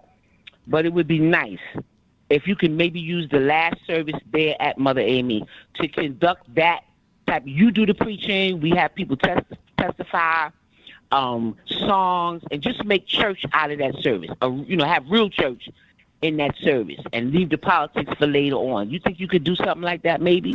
I know I could do it. Let me see if we can do it. But I preach every Sunday somebody's church. I never stop preaching.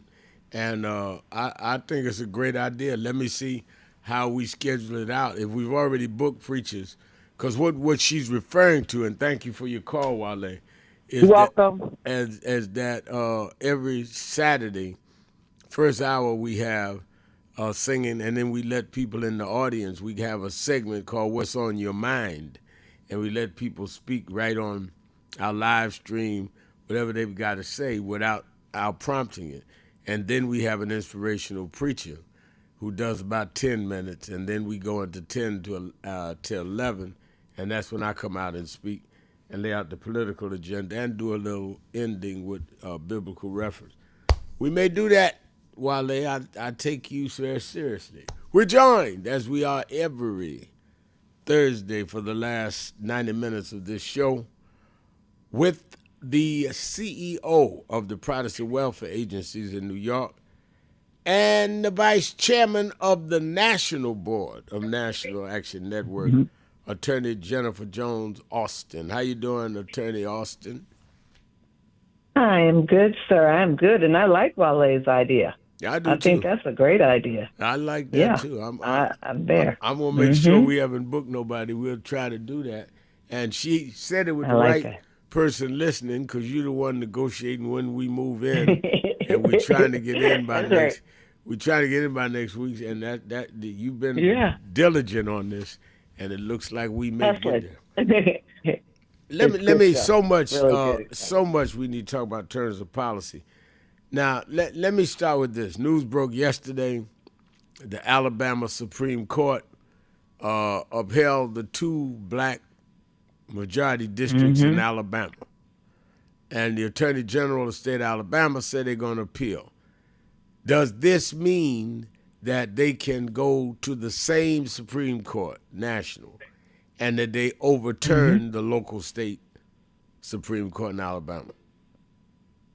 Absolutely. So remember, what happened when the Supreme Court acted last month was essentially they said you cannot have that the law does not allow for you to be, how do I best say this? I'm trying to put it in very plain speak. Kind of think that the changes in redistricting could impact black people unfairly. You have to be able to show that there's intentional discrimination that isn't taking place. And so what happened was a panel of federal judges in Alabama looked at the map that had been drawn and said, oh, this is clearly intentional discrimination, trying to take away the vote from black residents. And so they said to Alabama, you can't move forward with this map that is going to harm black Americans in the state of Alabama. And what the Republican Attorney General is now doing is appealing the injunction that prevented Alabama from moving forward with these new maps. And with the appealing of it, because it's at the federal level, it will start moving up, and ultimately it will make its way to the United States Supreme Court. Now, the beauty of this, and this is what is going to have to happen time after time after time, we're going to have challenges to what the states are doing to be able to show the discrimination to ultimately get to a place where the United States Supreme Court has to hear these cases and knock them down. Now, the concern is you never really know how this is going to go, but the only way to challenge these state actions at this particular point that are intended to take away the black vote is to bring them all the way back to the United States Supreme Court. And in doing so, ultimately, we're going to get some more laws. Yeah, I think that that's a good strategy. I think that the other part of that, let me take the break and go on the other side. I'm taking your calls. It's Policy Day on Keeping It Real. Sharpton, Jones, Austin. Be right back.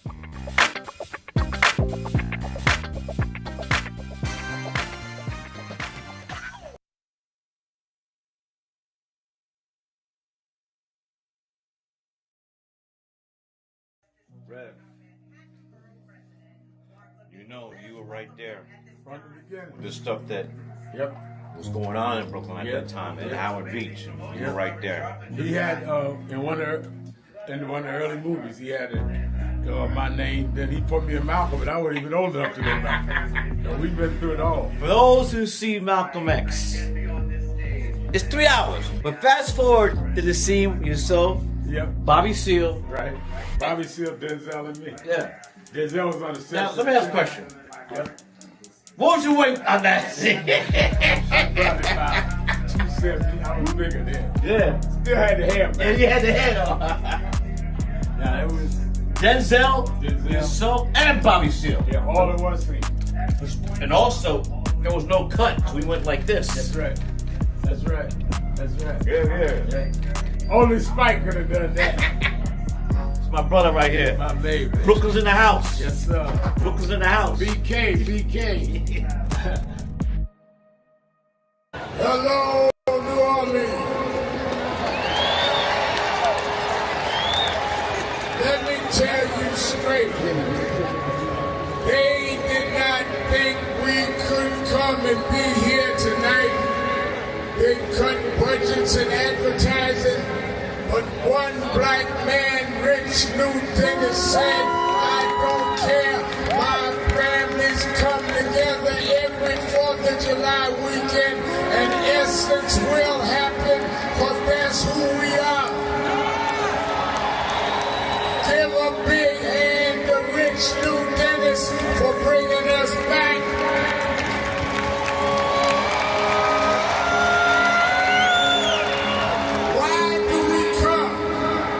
Because the essence of who we are is essential to what made this nation. We built this nation. We made this nation. We created the essential dollars that this nation lives off of. We don't care what bill they pass. We will not back up. We will not back down. We will not give in. We will not be chased out. We don't care who's in the White House. We gonna organize our house by house.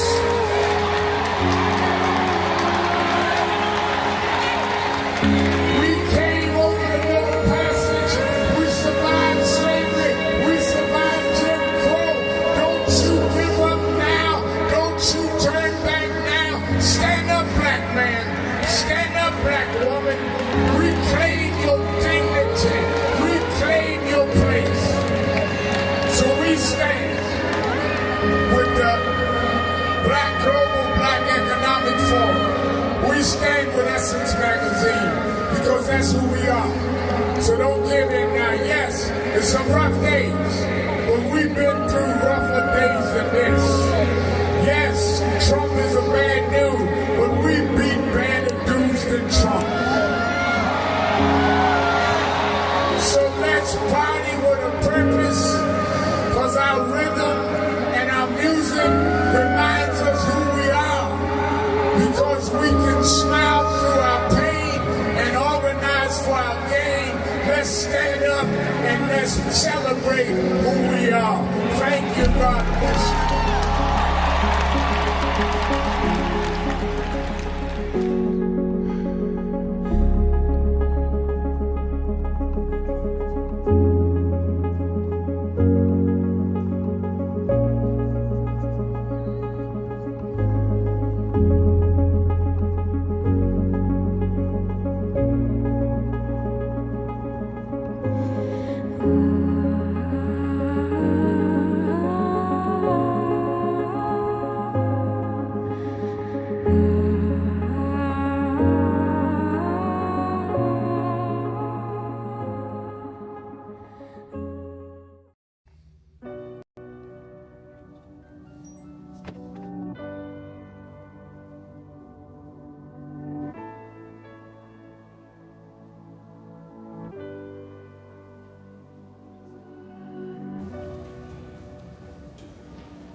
In London, yeah. We've got many problems there. We need you over our side. Yeah, you're invited anytime, please. Whenever you want to come. There we go. Dice! What's up, Doc?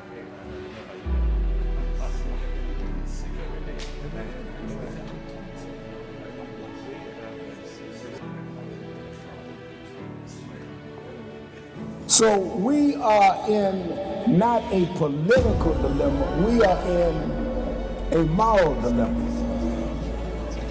And if the black church does not come with a prophetic voice, then who's going to do it?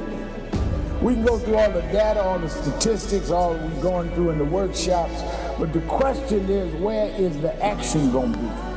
We all believe in Jesus. Jesus didn't teach theology, he healed people.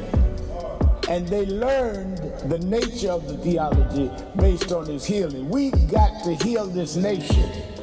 And if we heal this nation, the nation will return to our churches. But we've become silent and compromised. And we try to blame it on, I'm not in this. You are in this. You live it, your members live it. Unemployment now is higher now than it's been since the pandemic. Yet we survive. Yes, sir. There's no history in the world of any people that went through the kind of psychological, cultural, and physical slavery like blacks did in America. The only reason we're still here is because of our faith.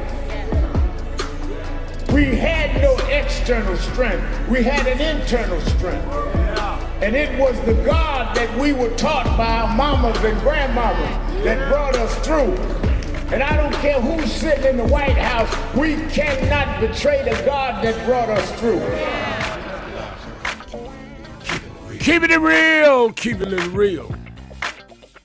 I am your host, Reverend Al Sharpton, and we're back. 1-877-532-5797. Attorney Jennifer Jones Austin is our co-host. Now, Jenny, we went through in the first segment, since you've been on, about the court in Alabama said that the 2 district must remain, and now it can be appealed up to the Supreme Court, which is not likely to stand with the local state court, because they were the ones that changed the Voting Rights Act in the first place. Does that same thing apply to South Carolina? I said South Africa, South Carolina, where there was the vote to redistrict Jim Clyburn's district, the only black majority district in the state, and only Democratic district in the state, and the Republicans helped vote it down.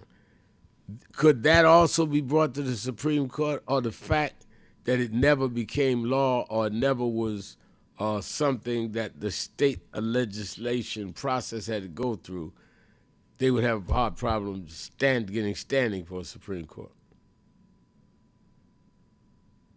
And take a little while for that to get through because what happened there, I mean, to maybe ultimately make its way up. What is happening there right now is that the vote to actually go forward with the redrawing of the maps and having them stand didn't go through because you had Republicans who pulled back. Now, the interesting thing here is that when I first heard that, I was like, oh, are some Republicans understanding that this is just wrong? I mean, wrong, wrong, wrong. You can't get any more wrong. They're just concerned that the way that the maps are redrawn, that it could actually result in more Democrat voters getting into some of the districts that are already Republican and maybe flipping that. Right. What could happen there is if they push too hard, then the state ultimately it works its way up. You get to the U.S. Supreme Court either because you're already in federal court or because you're in state court and you go to the highest level in state Supreme Court, and then it can go up to the federal level because it has implications. So they both can make their way up there. But right now, Clyburn he's safe right now, and those maps aren't going through because they didn't do the final vote on them. The objective everywhere is to bring down our voting power. Yeah.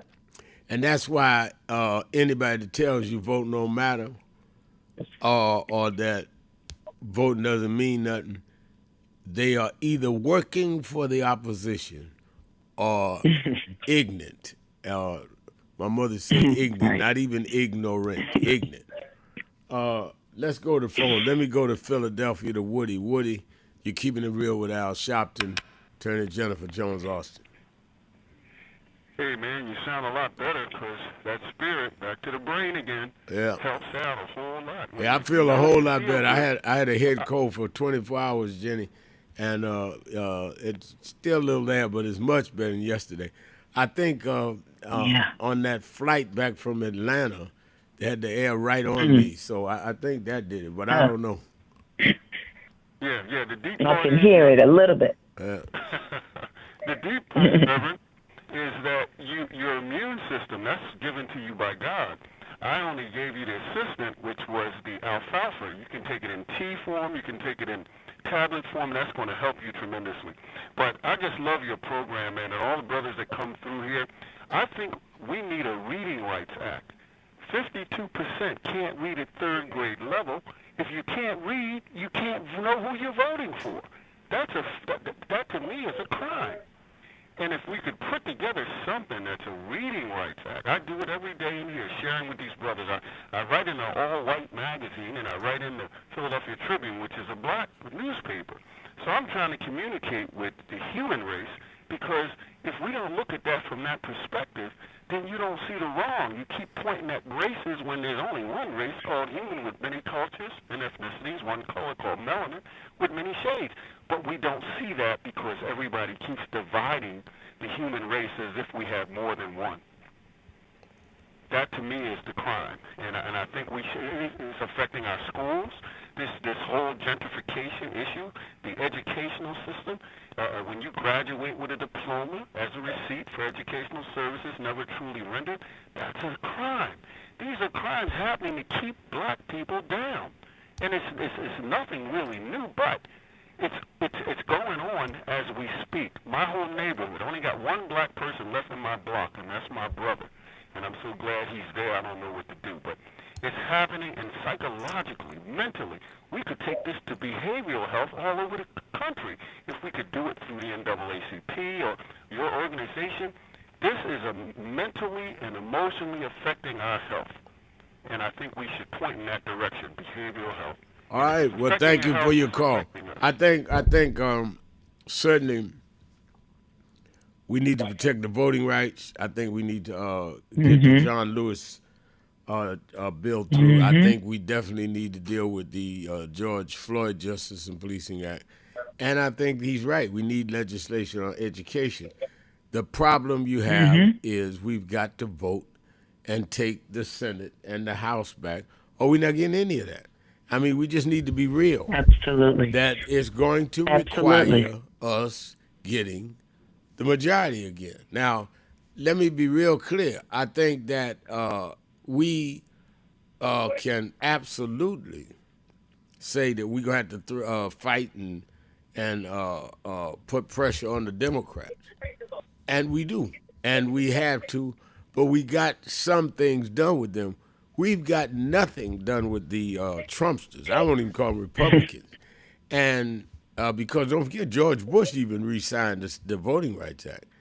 But I think that it is a very clear thing that this crowd has appealed to their voters that we ain't giving black folks nothing. That's how they winning. Mm-hmm.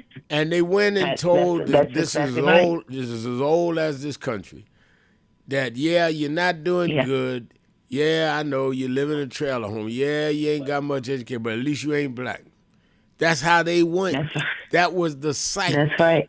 And they are winning with that. And we've got to bring out more of ours. I don't know if we can ever turn a lot of white hatred around. It'll have to age out. But I know there's enough of us to make the real difference, Jenny. I think you're spot on, sir. And I'm just going to add that I remember when I was coming up that there was also a pitting of black people against people of Hispanic origin. Right. You know, like, was it better in New York City? Was it better to be black or better to be Puerto Rican? And I think that one of the things, the strategies that we've got to employ is we got to figure out how we build a better bridge with people of Hispanic origin, Hispanic descent, because they shouldn't be thinking that they are immune. I mean, one of the reasons that they changed the census. Remember, you know, like if you were Hispanic, it used to be a race. Now you Hispanic white, you Hispanic non-white. Right. And that was when they started seeing the numbers changing and getting concerned that the, quote, minority would become the majority. So let's make more Hispanic people believe that they are not a race and make them more white so that you can have them aligned. We need to start doing more to help people of Hispanic origin understand that what's happening to us right now with this redistricting and the black vote, they will, if they cannot keep Hispanic people majority Republican, have them vote Republican, they will draw lines against them too if they're voting. This is an all-out battle to keep white people in power in positions of authority. And so it is like where people who are not white need to figure out how to join. And there are some white people who will join with us, but we've got to band together. And if they can do what they're doing right now, the overall aim, sir, is to essentially weaken federal authority overall, because if America becomes more black and brown, they want to play these fights out at the state level. So diminish the strength of the federal government, the Congress, as much as you can, and play these fights out at the state level and take us back to the Confederate versus the Union days, where states are battling against each other or just sitting on their own. You're right. You're right. Tricia at 1989 on the message board is saying, nope, there's no aging out hate. They are passing it down. Look at Nick Fuentes and Charlie Kirk's ages. You're right. You're absolutely right, Tricia. Yeah. I said maybe it age out. No, every generation they pass it down. And that is also why, and I dealt with this earlier in the show today before you came on, Jenny, we got to get out of all this divisiveness, young, old, because you got young racists just like you got old racists. And you got young Uncle Tom just like you got old Uncle Tom. Just because you 20 don't mean that you woke. And just because you 80 don't mean that you backwards. So, you know, they play all of these games intentionally. And we've got to be smarter than that. We got to be so much smarter than that because, you know, look, it's like it's all of the othering. So, you know, the way that this country was founded, they othered Native Americans and made you believe, like wanted people to believe Native Americans were less than. They even had Native Americans telling them, if you want to hold on to any of your property, maybe we'll let you hold on to some, but you got to assimilate to be more like us. What did they do? They had Native Americans in some places owning people of African descent, enslaving Africans to be more like them. And so this is what this country does. Irish people and Italian people in the early 1900s were being discriminated against.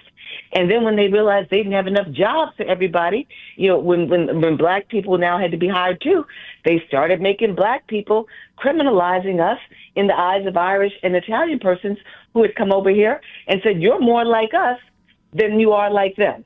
So this country engages in othering in ethnicity and nationality. We see it now with immigration. They do it with age. Anything and everything to pit people against each other, so you're never really looking at who's the real culprit. And you uphold white supremacist thought. Absolutely. And it is a plan. They did not build this country off of free labor, enslaved, and built it to be the wealthiest nation on earth by accident. This is a plan. That's right. And we've got to stick to our counter plan. It has worked in some areas. We're not where we were. I think it was Dr. King that said, we are not where we want to be. We're not where we going to be. But thank God we are not where we was. And whatever it took for us to get this far, we need to keep doing that. Let's take a break. Be right back. Sharpton, Jones, Austin. Be right back. Keep it real.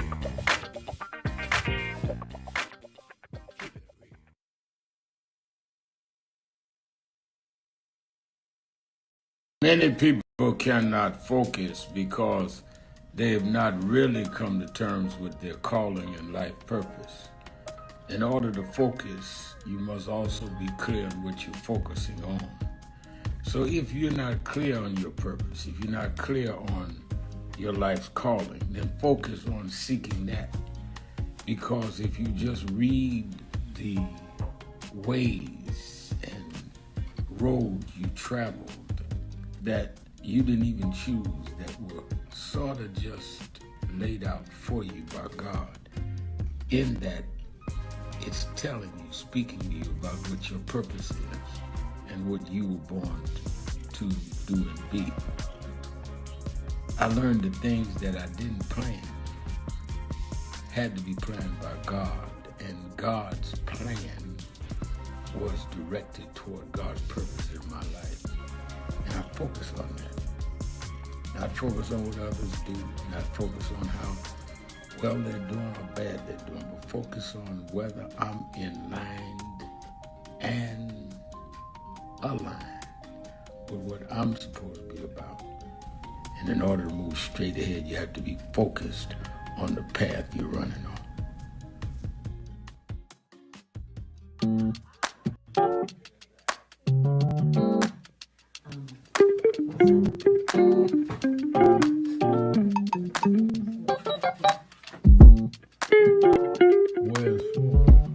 I see I'm in today's New York Times word puzzle, and they're asking what is Al Sharpton's title for short.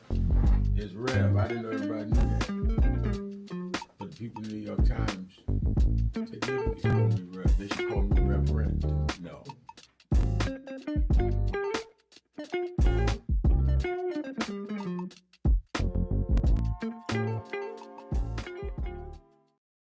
So who is Al Sharpton anyway? Who is this 33-year-old preacher without a church? A number of black New Yorkers as well. He is little more than a pudgy exhibitionist who can be counted on to show up, bullhorn in hand, at every racial incident.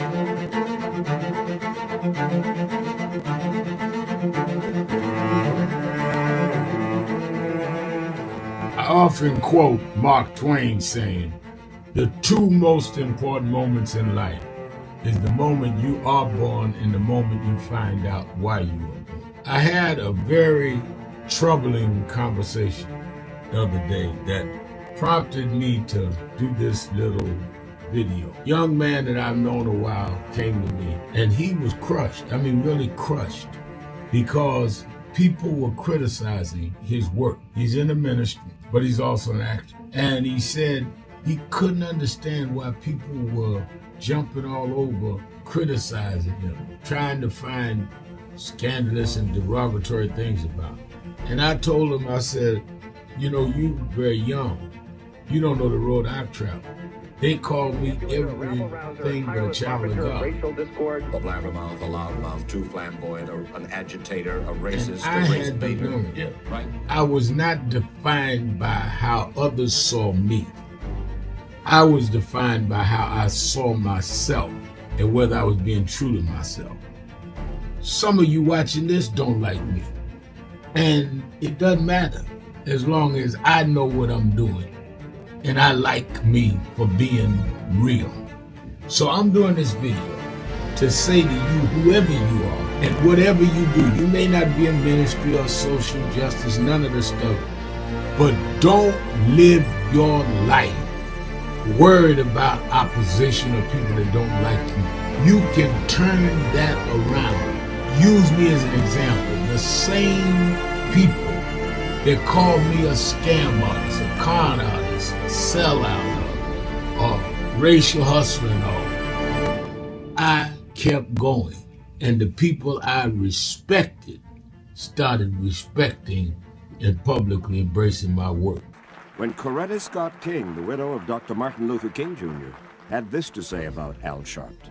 A leader who has protested injustice with a passionate, unrelenting commitment to nonviolent action in the spirit and tradition of Martin Luther King Jr. And I am talking about your leader, our leader, the Reverend Al Sharpton. The other thing that hasn't changed is the National Action Network's commitment to fight injustice and inequality here in New York City and across America. And that's not only a testament to Reverend Sharpton, it's a testament to all of you who are here tonight. First and foremost, to Reverend Sharpton.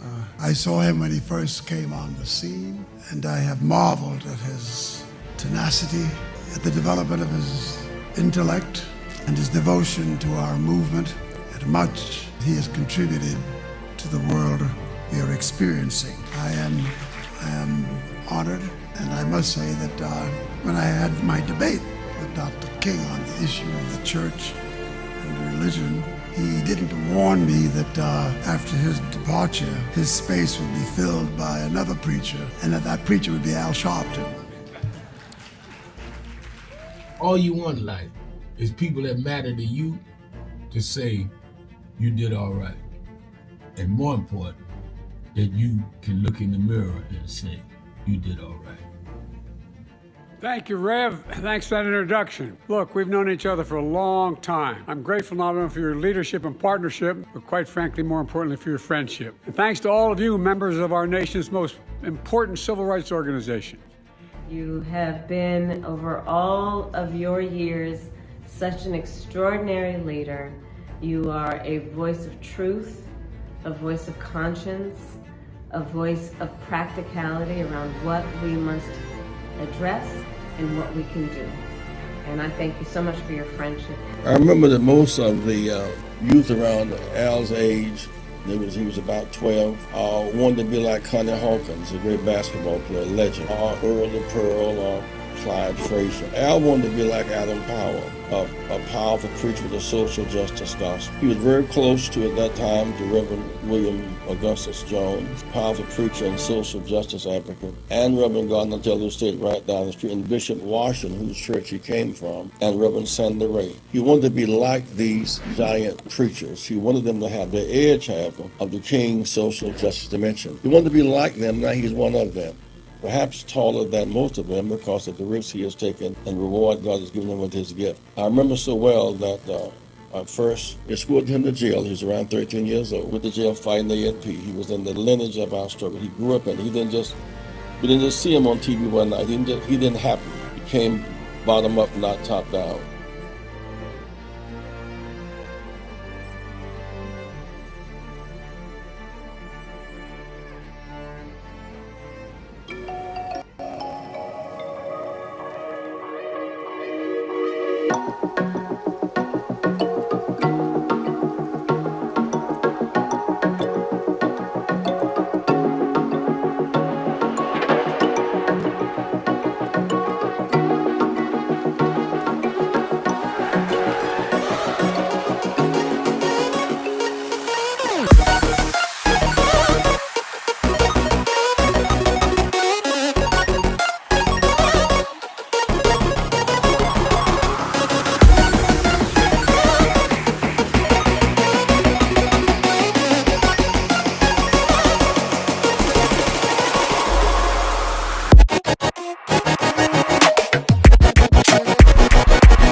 thank God I was blessed to have both in my life, both historic, strong figures. But if I misuse them and listen to not only figures that are not as historic I as am them, your but host, figures that have nothing. Reverend Al Sharpton, and we're back. Jennifer Jones Austin is our co-host, as she is every Thursday on Policy Day. Jenny, also one more thing I want you to unpack for our audience is the whole idea of the disruption of the cycles. You're supposed to do districts every 10 years along with the census. Now are they not only blatantly trying to get rid of black districts, they're playing with the calendar where if we're not careful, they will be calling things like this at whatever time they want, and there'll be no rhyme or reason to protecting us. So what happens, what has been the law, is that every 10 years, the census is performed. Everybody's familiar with the census where they do a counting, and it goes essentially block by block to count how many people live on a certain street, in a certain neighborhood, in a certain city and state. And they use that count to then determine your representation for Congress. How many of the 435 seats should be distributed to your particular area? With that, they also just let years, me put an addendum there. They also determine the districts for your local seats, like your city council. That's exactly right. Your board of examiners or aldermen, whatever it's called. All of that has boundaries, has voting areas that is determined by that. Go ahead, by the census. Absolutely, absolutely. So that, and they get that number, and then what happens is they will begin to they have permission to redraw the districts, because you can have, like, let's say in New York City, where we see buildings going up constantly now. And so you might have had an area where it was pretty desolate, or there were just, houses, like one-family houses, and now they've been torn down, and you have buildings going up, and you've got, instead of 5 people living in a house or 7 people living in a house, you could easily have, 100 people in that same place if they went building up, right? If there was land and they built up. So you have to redraw the maps because of the numbers of people. That's done every 10 years after the census count. What they're doing right now is mid-decade, as they call it, mid-decade redistricting. They're going in with no basis. It's not based on the number of people in a particular area. It's not based on what the census is telling them, and trying to change rules so that they realize of black people to have their votes mean something, make a difference. They are engaging in partisan politics. You're breaking up. Race. They're not in partisan politics, but race politics. And what they are trying to do is minimize. If you have a saturation of black people in a particular area, what they're trying to do is to minimize the effectiveness of your vote.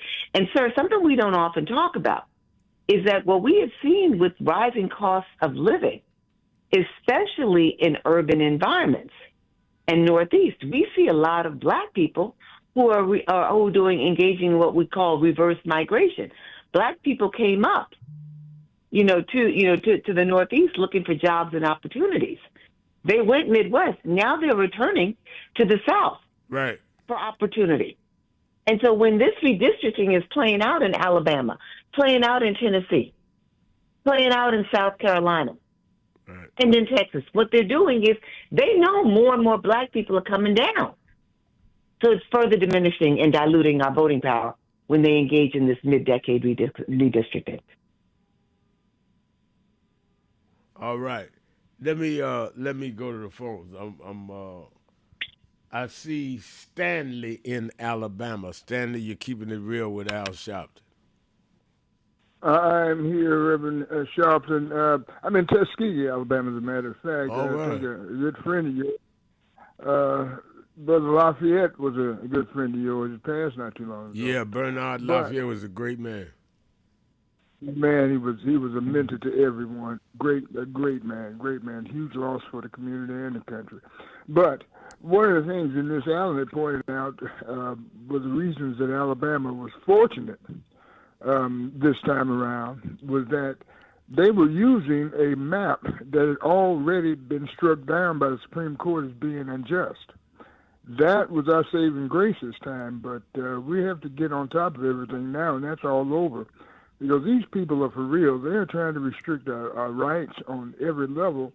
I'm 66, and the thing that gets me, I said and I thought about it. How is it that I'm going to have more rights than my parents right, and my children? Mm-hmm. And my children. Mm-hmm. That makes no sense. You know, in the 250 years of this country, we've gone back 50 years since 1976. Right. We've gone back. Right. So And right on your point, Stanley, is what I'm saying is that if you and I and Attorney Austin had more rights than our parents had, and what our children will have, then why are we not studying what our parents did to get those rights, rather than them play this game about, you know, I saw a guy sent me a tape, you know, I don't watch a lot of these people, and a guy got on Stanley and said somewhere about the old guard needs to sit down and let the young guard take over.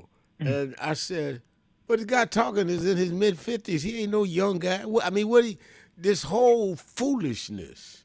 We need to learn from the old, update it and contemporize it, and move on. But we divide ourselves. And the thing that gets me is Stephen Miller, who's in his 30s and who's the brain thrust behind Project 2025. And all of these young guys, like somebody mentioned Kirk on the message board, young guys, they took a 79-year-old man. Trump will be 80 years old next month. And use them. You use old and young. It's about your plan. It's about your agenda. Don't play that divide and conquer stuff. I can't hear him raise his voice. I said I was very, very fortunate to have people in my community, like Dr. Lafayette, but another person, Amelia Boyne Robinson, was someone who we looked up to. And she used to say, you know, we woke up the civil rights movement. It was our job. It was our duty. And we worked to have funds for our food and to sustain. She said, but our job was fighting for these rights. That's right. And that's what has to be our job again. We got to get back on it. And like you said, this separation that's part of old Willie Lynch creeping in, separating the old from the young and all the dark and the light and all that. A lot of people don't even realize what that is about, but it's creeping in. But that's where we need to be. No, you're right. Well, thank you for your call. We got to get together. Thank you for your call. And I'm a result of that, Stanley, because Jennifer Jones Austin's daddy, Reverend William Jones, he took me in. I was already a boy preacher, but he took me in Operation Breadbasket when I was 12, and he and Jesse Jackson appointed me when I was 13. They weren't playing old against young. They were giving young people a chance. The problem, Jenny, is we don't have enough old and young people that want to do this work. Now, we got plenty that want to take a bow and get on social media and look big. But to do the hard work, you don't have a lot of them. Let's go to Renee in Michigan. Renee, you're keeping it real with Al Sharpton and Attorney Jennifer Jones Austin. Hello, Reverend L. Hello, Attorney Austin. Hello. Hello. Okay, I have a plan how you can win 3 states. That the 2 of them are doing this redistricting mess.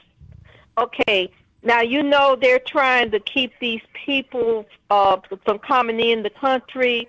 Now I listened to the Jamaican radio this morning. Jamaica has stopped processing their green cards. Either there's something wrong with the processing, or they're trying to speed it up or something. But they're not at the moment. The lawyer said they're not processing anything. Trump said, "Well, if you don't have a green card and you still in here in America, say for a Jamaican or wherever they from, you got to go back to the country where you from. The lawyer said, well, that won't make sense because the Jamaicans can't get a green card in Jamaica either. So they're caught. So where most of the Caribbean people live, there's 3 states that I know that I've been to. Virginia, near the Washington, D.C., Northern Virginia area, because a lot of them live in Washington, D.C., and some of them live in Northern Virginia. Mind you, not the person that's the green card can't vote, but there's family, friends, whatever, that like this person.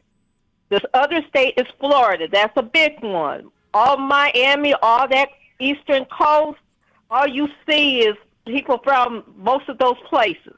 Or if they're working like at the cruises and stuff, they're American citizens. And then Georgia, all Atlanta. I used to live in Atlanta. That's like half the place. People from all these other Caribbean and Africa, everything lives there. So like I say, they may not vote, most of them, unless they already a citizen, but family, friends, neighbors, they real friendly, a lot of them. And, and people like them and don't want to see them deported and go back. If you could have your chapters and people that like some of these Congress people that's down there and the Black Caucus or whatever, to go down there and, vote like you voting.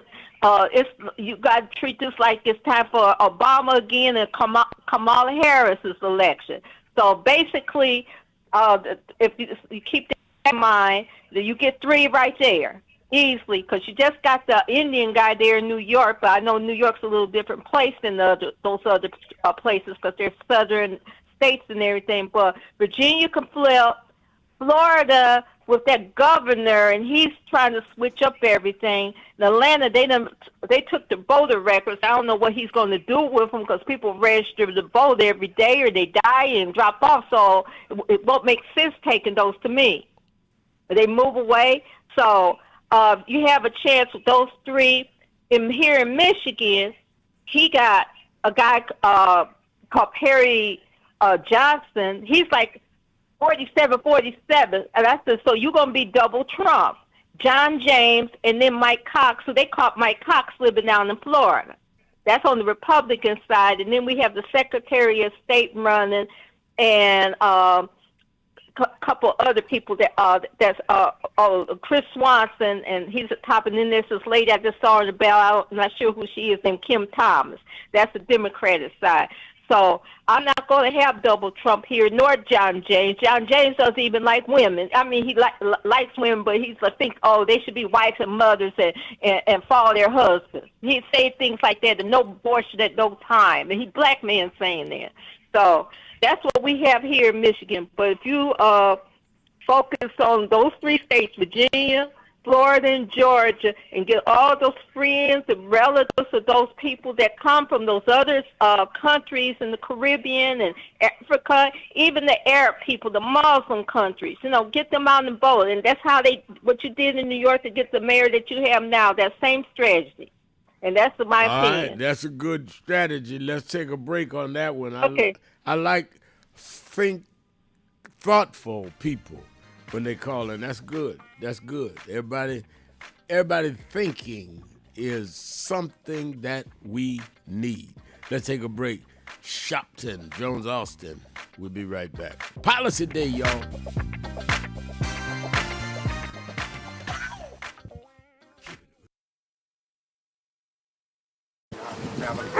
We have a short visit, so we just wanted to greet you all and thank you for allowing us in. Yes, sir. We would go. Yeah, we was here. They were on the plantation. Our family was on the plantation. Wow. And that's, of course, that's the slave house. That's one of the slave houses. Good to see you again, sir. It's been 13 years. That's right. Good to How see you been? Doing fine.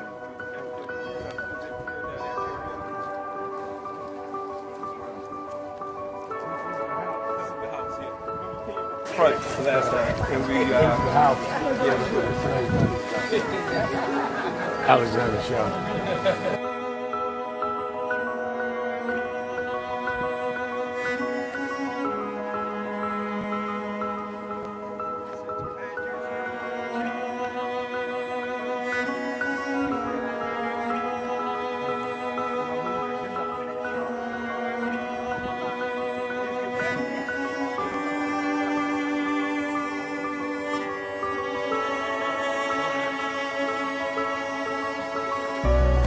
How many slaves were staying there? I have no idea. This is where they would have the slavery. Yeah, that's what exactly. That was exactly.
I just feel like the two people that most influenced my life were from South Carolina, James and Jesse.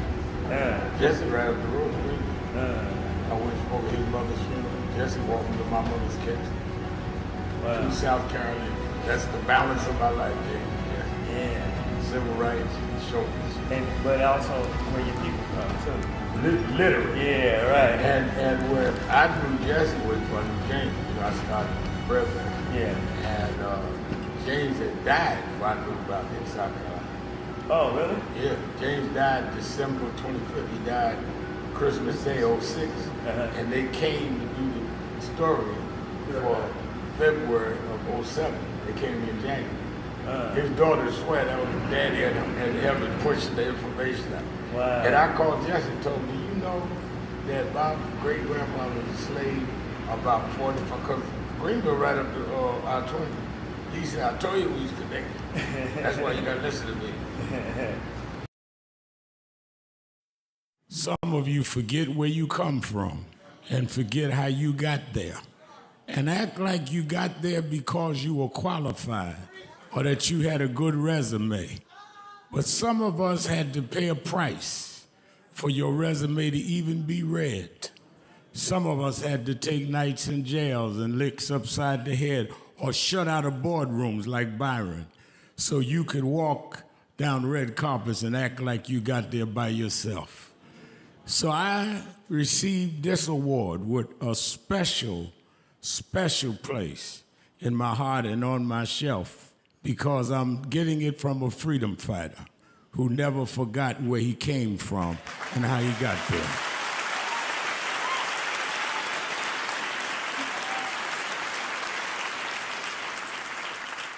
Yes, we've come a long way.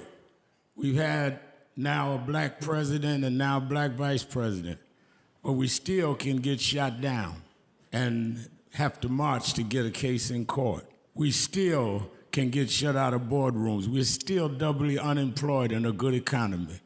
So we're gonna have to keep marching. And I thank not only my family, a mother that raised me by herself, but I thank that lady at the end of the march that knows she won't be on TV that night and knows her name will never be in the paper, but she believed in me enough to get at the end of the line and make me look good. Because Dr. King used to say, if you call a march and no one shows up, you just going for a walk. And I want to thank those that marched with me. 32 years ago, here in Los Angeles, we marched. And then many years later, with George Floyd and others, we're still marching. And I'm going to keep marching. I'm going to keep agitating. And I'm going to keep going.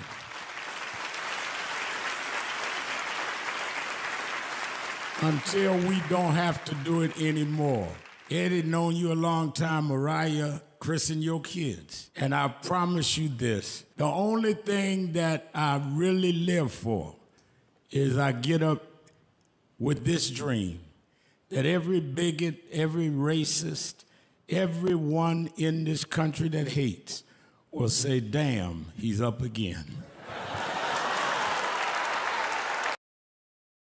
Well, Reverend, it looks bad now. Look at Iran. Look at what's going on in Minnesota. Look on.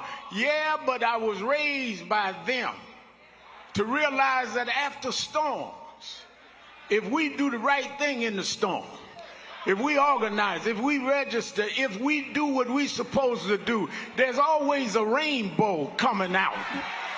The rainbow don't show until the storm is over. The rainbow gonna come out in November. The rainbow gonna come out in 28. We're gonna fix these tricks in 26 and march through the gates in 28. We didn't come this far to turn around now. We won't go back. We won't go back. We won't go back.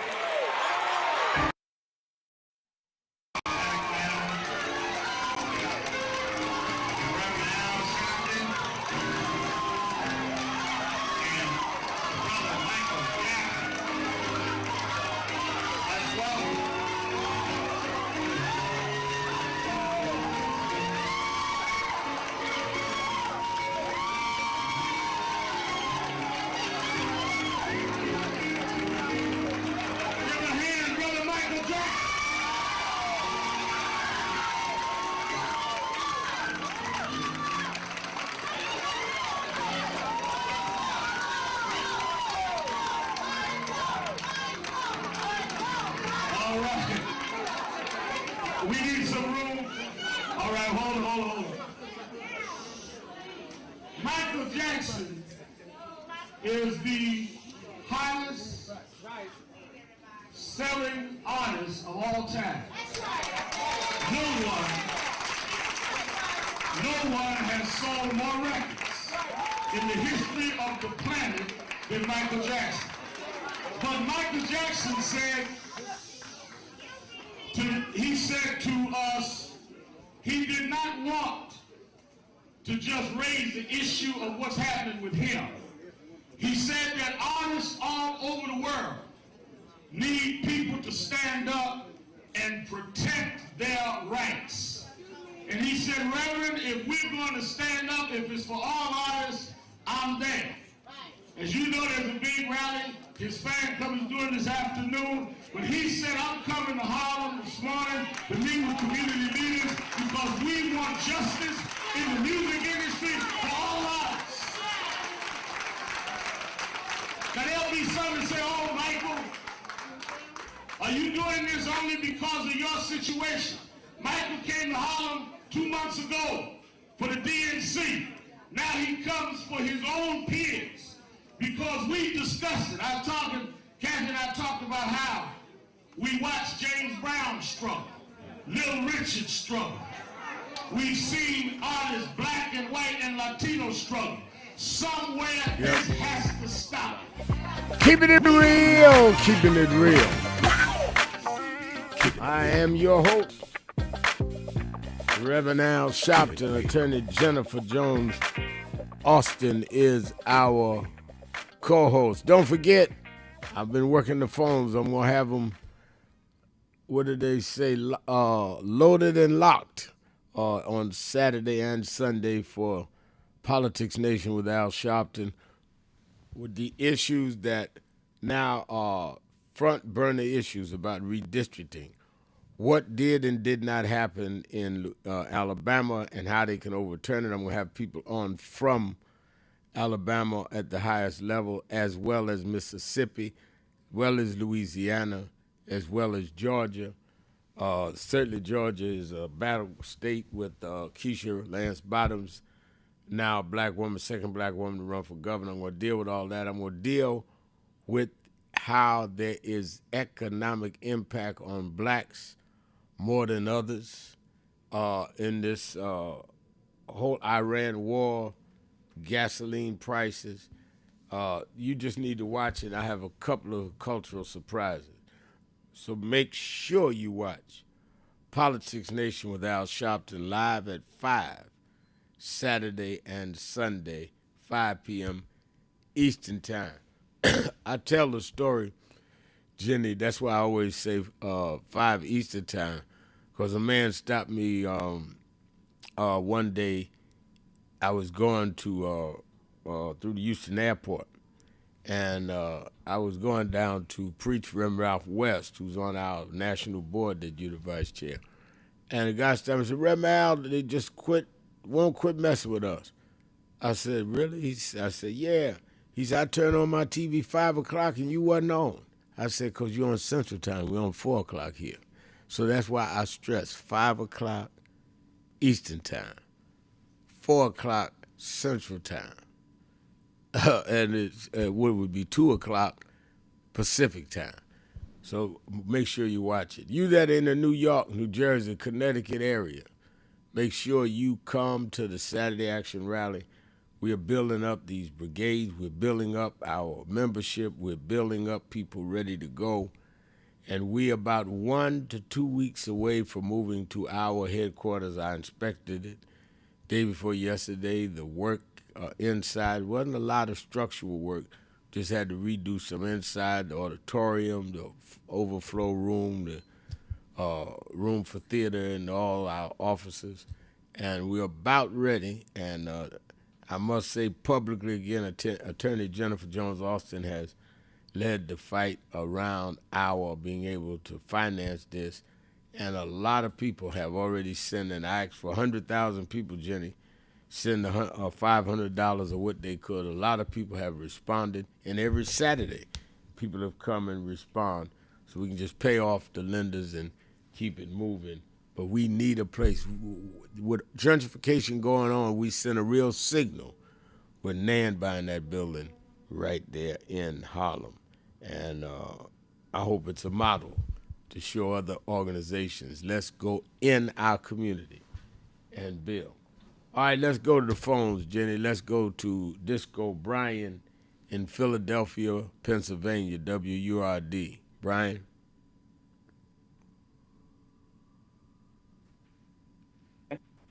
Hey, Rev. Hey. First, can you imagine, Rev, if Dr. King or Malcolm X had started a call-in radio show? There'd be entire departments of academia and think tanks dedicated to such a canon of priceless content, and that's precisely what this service is, Rev. Anybody who knows about the existence of Keepin' It Real, who has the same access to this phone number that those of us brave enough to call it have, but who never calls that number, is wasting one of the most sacred opportunities afforded we mere mortals in this terrifying century. And that's why I am once again honored to be here with you and Attorney Austin. Rev, after reflecting on your 15-minute well, conversation... just let me say that I'm a mere sorry, mortal. I'm a mere mortal. I guess you're referring to Miss Austin, but go ahead. Yeah, I mean, yeah, Miss Austin is, yeah. She's Superwoman. Almost like too perfect as a person. But anyway. Yeah, that's funny. You are, and I'm going to cry. All right, I'm going to stop. Rev, after reflecting on your 15-minute conversation with that Oklahoma white woman yesterday, who, in my view, is wholly undeserving of your time, I have realized something. So many politicians and public figures these days go on podcasts and interview live streams, and oftentimes the line is, hey, I'm just there to share my message. I don't endorse everything the host says. And yet you have said, Rev, many times, that if somebody sits with a person who has said harmful things and they don't challenge them, they risk helping normalize that person and their platform. And as you told me yesterday, if you had known more about who Jennifer Welch is, her trashing of Hakeem Jeffries, her support for candidates like Graham Plattner, Kat Abu-Ghazala, and others who have been hostile to black leadership in the Democratic Party, you would have confronted her about it. But, Rev, the problem is that you don't have all the time in the world to investigate every host, every podcast, every producer, every media personality before you go on their show, and neither do most civil rights leaders or elected officials or activists. And, Rev, that is the gap that I want to help fill. I want to build a media accountability briefing service Before someone like you or a member of the Congressional Black Caucus or a civil rights leader or a Democratic official goes onto a podcast or show, in my vision of what I want to do in my life, because I think this is so quintessential to protecting a pluralistic democracy, I want to prepare a short briefing that says who the host is, what they've said, who they've promoted, and whether or not they've normalized anti-Semitism, anti-black racism, authoritarian rhetoric, attacks on black democratic leadership, or other harmful narratives. And so, I don't know, Rev, I'm just spitballing ideas here, but like, do you think a service like that would be the helpful? first? I would be the first one to sign up for it, because as I told you yesterday, someone on my staff at Politics Nation asked me to do it because somebody working for her was friends, and I would have normally wanted to vet it through Nan, but Nan with the building and all these chapters in the March on August 28th just is overburdened. I think it would be great for you to do that, and then get other groups to sign in and to help to do what we need to do to finance it. Because we all, as we get closer to the midterm elections and then into 28, we don't need to get tripped up going to the wrong people. We need to know who we're talking to. I think you are absolutely right. I would support that. Let's take a break. Be right back. Evangelist Ramsey said, Rev, DEI week, 222nd week. And there were people there. And I thank you for your service, Evangelist Ramsey. She has a long message, but I have to take the break. We'll be right back. Keeping it real. Sharpton. Be right back. Keeping it real. Put that back up. Time is up. The IRS is in full collection.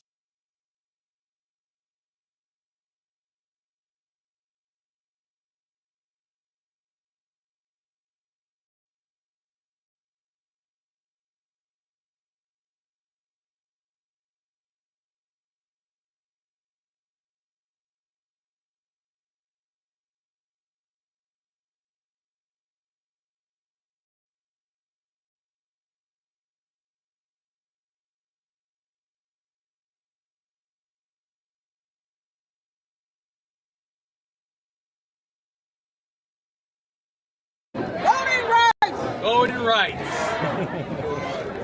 Everyone look here. Say it again, Ms. Pearl. Voting rights. Voting rights.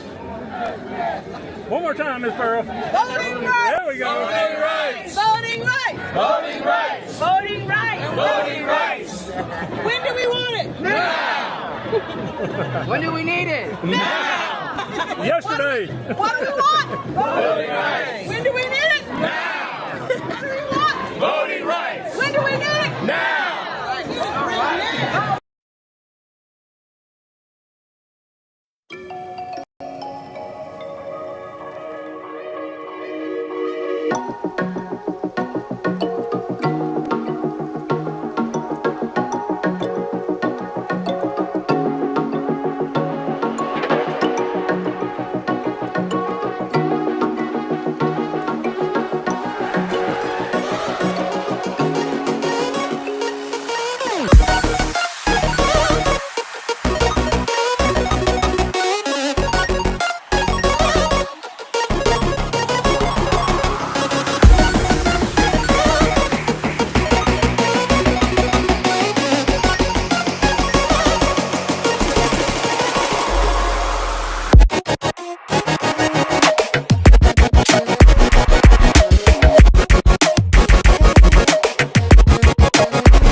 I had a thought this morning that I want to share with you about mentorship. I am able to do a lot of what I do because I had great mentors. But there are correct ways and incorrect ways to mentor people, in my opinion. I was mentored as a boy preacher by Bishop F.D. Washington, one of the great Pentecostal preachers of his time. Then Reverend William Jones, who became my pastor after Bishop Washington died, who was unquestionably in the top 5 black church ministers, theologians. Reverend Jesse Jackson, who I started my activism under his leadership, he and Reverend Jones. And I learned politics directly as a youth director from Shirley Chisholm. So even though I didn't finish college, I had the most unique education in the world from being exposed to giants. But the one thing I learned is as I grew older and people started coming younger than me and wanted me to teach and mentor them, the magic of the mentors I had is they did not want me to be their clone. They wanted me to learn things from them and use my own gifts and talents in my own unique way and let me do things on my own, because they knew that if I flopped in some things, it would teach me for the other things. They'll come and help me once I was down, but they were not going to have me avoid being down. And they were not going to impose themselves on me. Why am I saying that? Because too many mentors want clones, and too many mentees want their mentors to put them on a pedestal. Oh, so-and-so didn't do this for me. Oh, so-and-so didn't open doors for me. If they got to open doors for you, it may mean that they knew you weren't ready to go through those doors. Their job is to prepare you. Your job is to develop your own skills, your own unique ways. And I don't care if it's my daughters, who both have come into their own, or anyone else. I'm not a talent agent. I did not form National Action Network to give people their step up. I formed it to fight for justice for everybody. If talented people get in, it's my job to invest and give them a platform. It's their job to get on the platform and perform and show their ability. Sitting with me today in the office as I talk about is one of my mentees, Reverend Stephen Marshall. Now, Stephen, you just came around us when you were how old? 11 years old. 11 years old. You just turned 40 and now you're called to the ministry? Yes, sir. And what do you do in National Action Network? I help formulate policies, lead in various regions, but most importantly, I senior advisor to you on all things from social justice strategies, politics, intergovernmental affairs, you name it, community organizing, all of that stuff. And I could go through scores of others. My daughters started Huddle. They got Huddles now, which is for young people to meet once a week all over the country. I just saw the video from the Las Vegas National Action Network chapter. Now, when you decided to preach, did I ever tell you to become a preacher? Not one time. Who called you to preach? Alone. All right. And did I say go to this school or that school? No, sir. Did I open this door, that door? Did I take you ready for when the doors open? Keeping it real, keeping it real. I'm your host, Reverend Al Sharpton, and we're back. 1-877-532-5797. Or you can go on the message board at www.nationalactionnetwork.net. And Ben 4516. Hope I'm saying it right. Says Reverend Dr. King did have a radio show on WERD Atlanta, located in the historic SCLC building. I do believe that is true. Now, I didn't live in Atlanta. I was 12, going on 13 when he was killed, but I do believe he had a radio show, and the radio station was in the same building. Sometimes they would drop the mic down to him.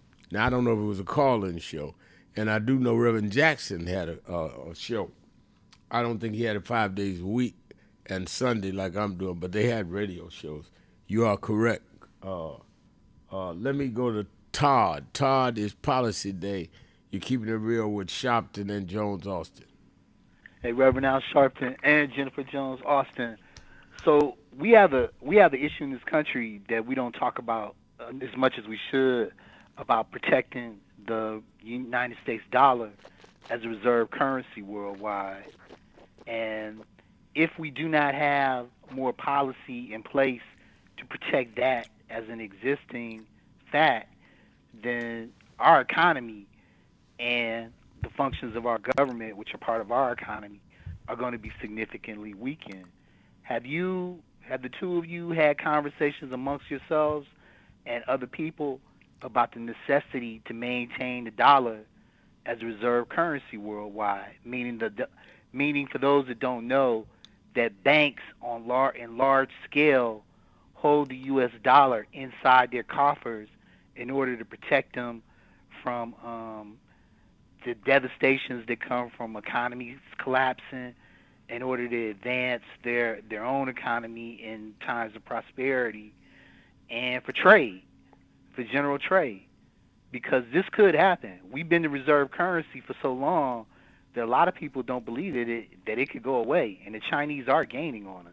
Yeah, well, I can say this, and Jenny can respond for herself. I know that we were engaged, we as National Action Network and myself personally, with conversations around this issue when Joe Biden was president. And there were several meetings at the Treasury where we talked about global economics, global dealings, and specifically about the value of the dollar and how it was being challenged. Janet Yellen and others had that. We obviously have not had conversations with the Trump administration, so I do not know what their plans are there. And I do think you raise a very valid point, because if it is devalued or if the worth of it changes, it will impact us at that statistically are most challenged economically. It will affect us more than anybody in the country. Quickly. I agree. But I'll just say that I have not given it as much thought as you've given it, Todd, but I do agree that you're right, and especially when we start looking at, when other economies are struggling and suffering, the U.S. dollar helps them to engage and have a stronger standpoint, a reference point, if you will, and standpoint when it comes to international trade and the like. So it's important. I mean, the challenge, though, is that when inflation rises and our dollar becomes less valuable, that's when we start getting into problems. As long as the dollar's strong, we're good. Where we've been protected for the last 82 years is that when inflation rises worldwide, it doesn't affect us as much as it affects everybody else. However, right, no, absolutely. But I'm saying if our inflation rises significantly, that's one of the reasons why we begin to worry about it. I'm not really speaking that internationally. I'm just saying when you have problems at home and your inflation rises, it deflates the value of your dollar, and so you can never get to a point where your dollar is significantly less. But we've maintained the reserve currency status for some time now. One of the contenders, though, is when China continues to grow and grow and grow, it becomes a challenge. It becomes a force to be reckoned with. That's all I'm saying. The Chinese are doing a better job than we are, particularly in sub-Saharan Africa, of making practical business arrangements. And it's because they're putting more energy on making practical business arrangements than we are. It's gaining incentive for the nations they're doing business with to invest more in their dollar. In addition to that, a lot of people don't like to hear this, but we're too invested in the well-being of Israel. Israel is costing this country a significant amount of money that we're not getting back in investment from them and us. I believe that Israel has a right to exist. I believe we should maintain our alliance with Israel to some degree. But you can't be so close to a friend that you'll let a friend make it hard for you to maintain your friendship in a way to protect them.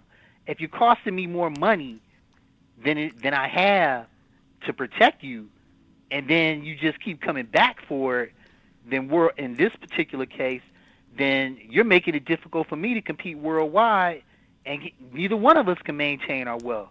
The Chinese don't have that problem. The Chinese position is there's enough to go around for everybody. And although we want to stay on top, we're not looking to run over anybody that isn't trying to run over us. And yeah, but I think behavior, my response to that though is that I think one,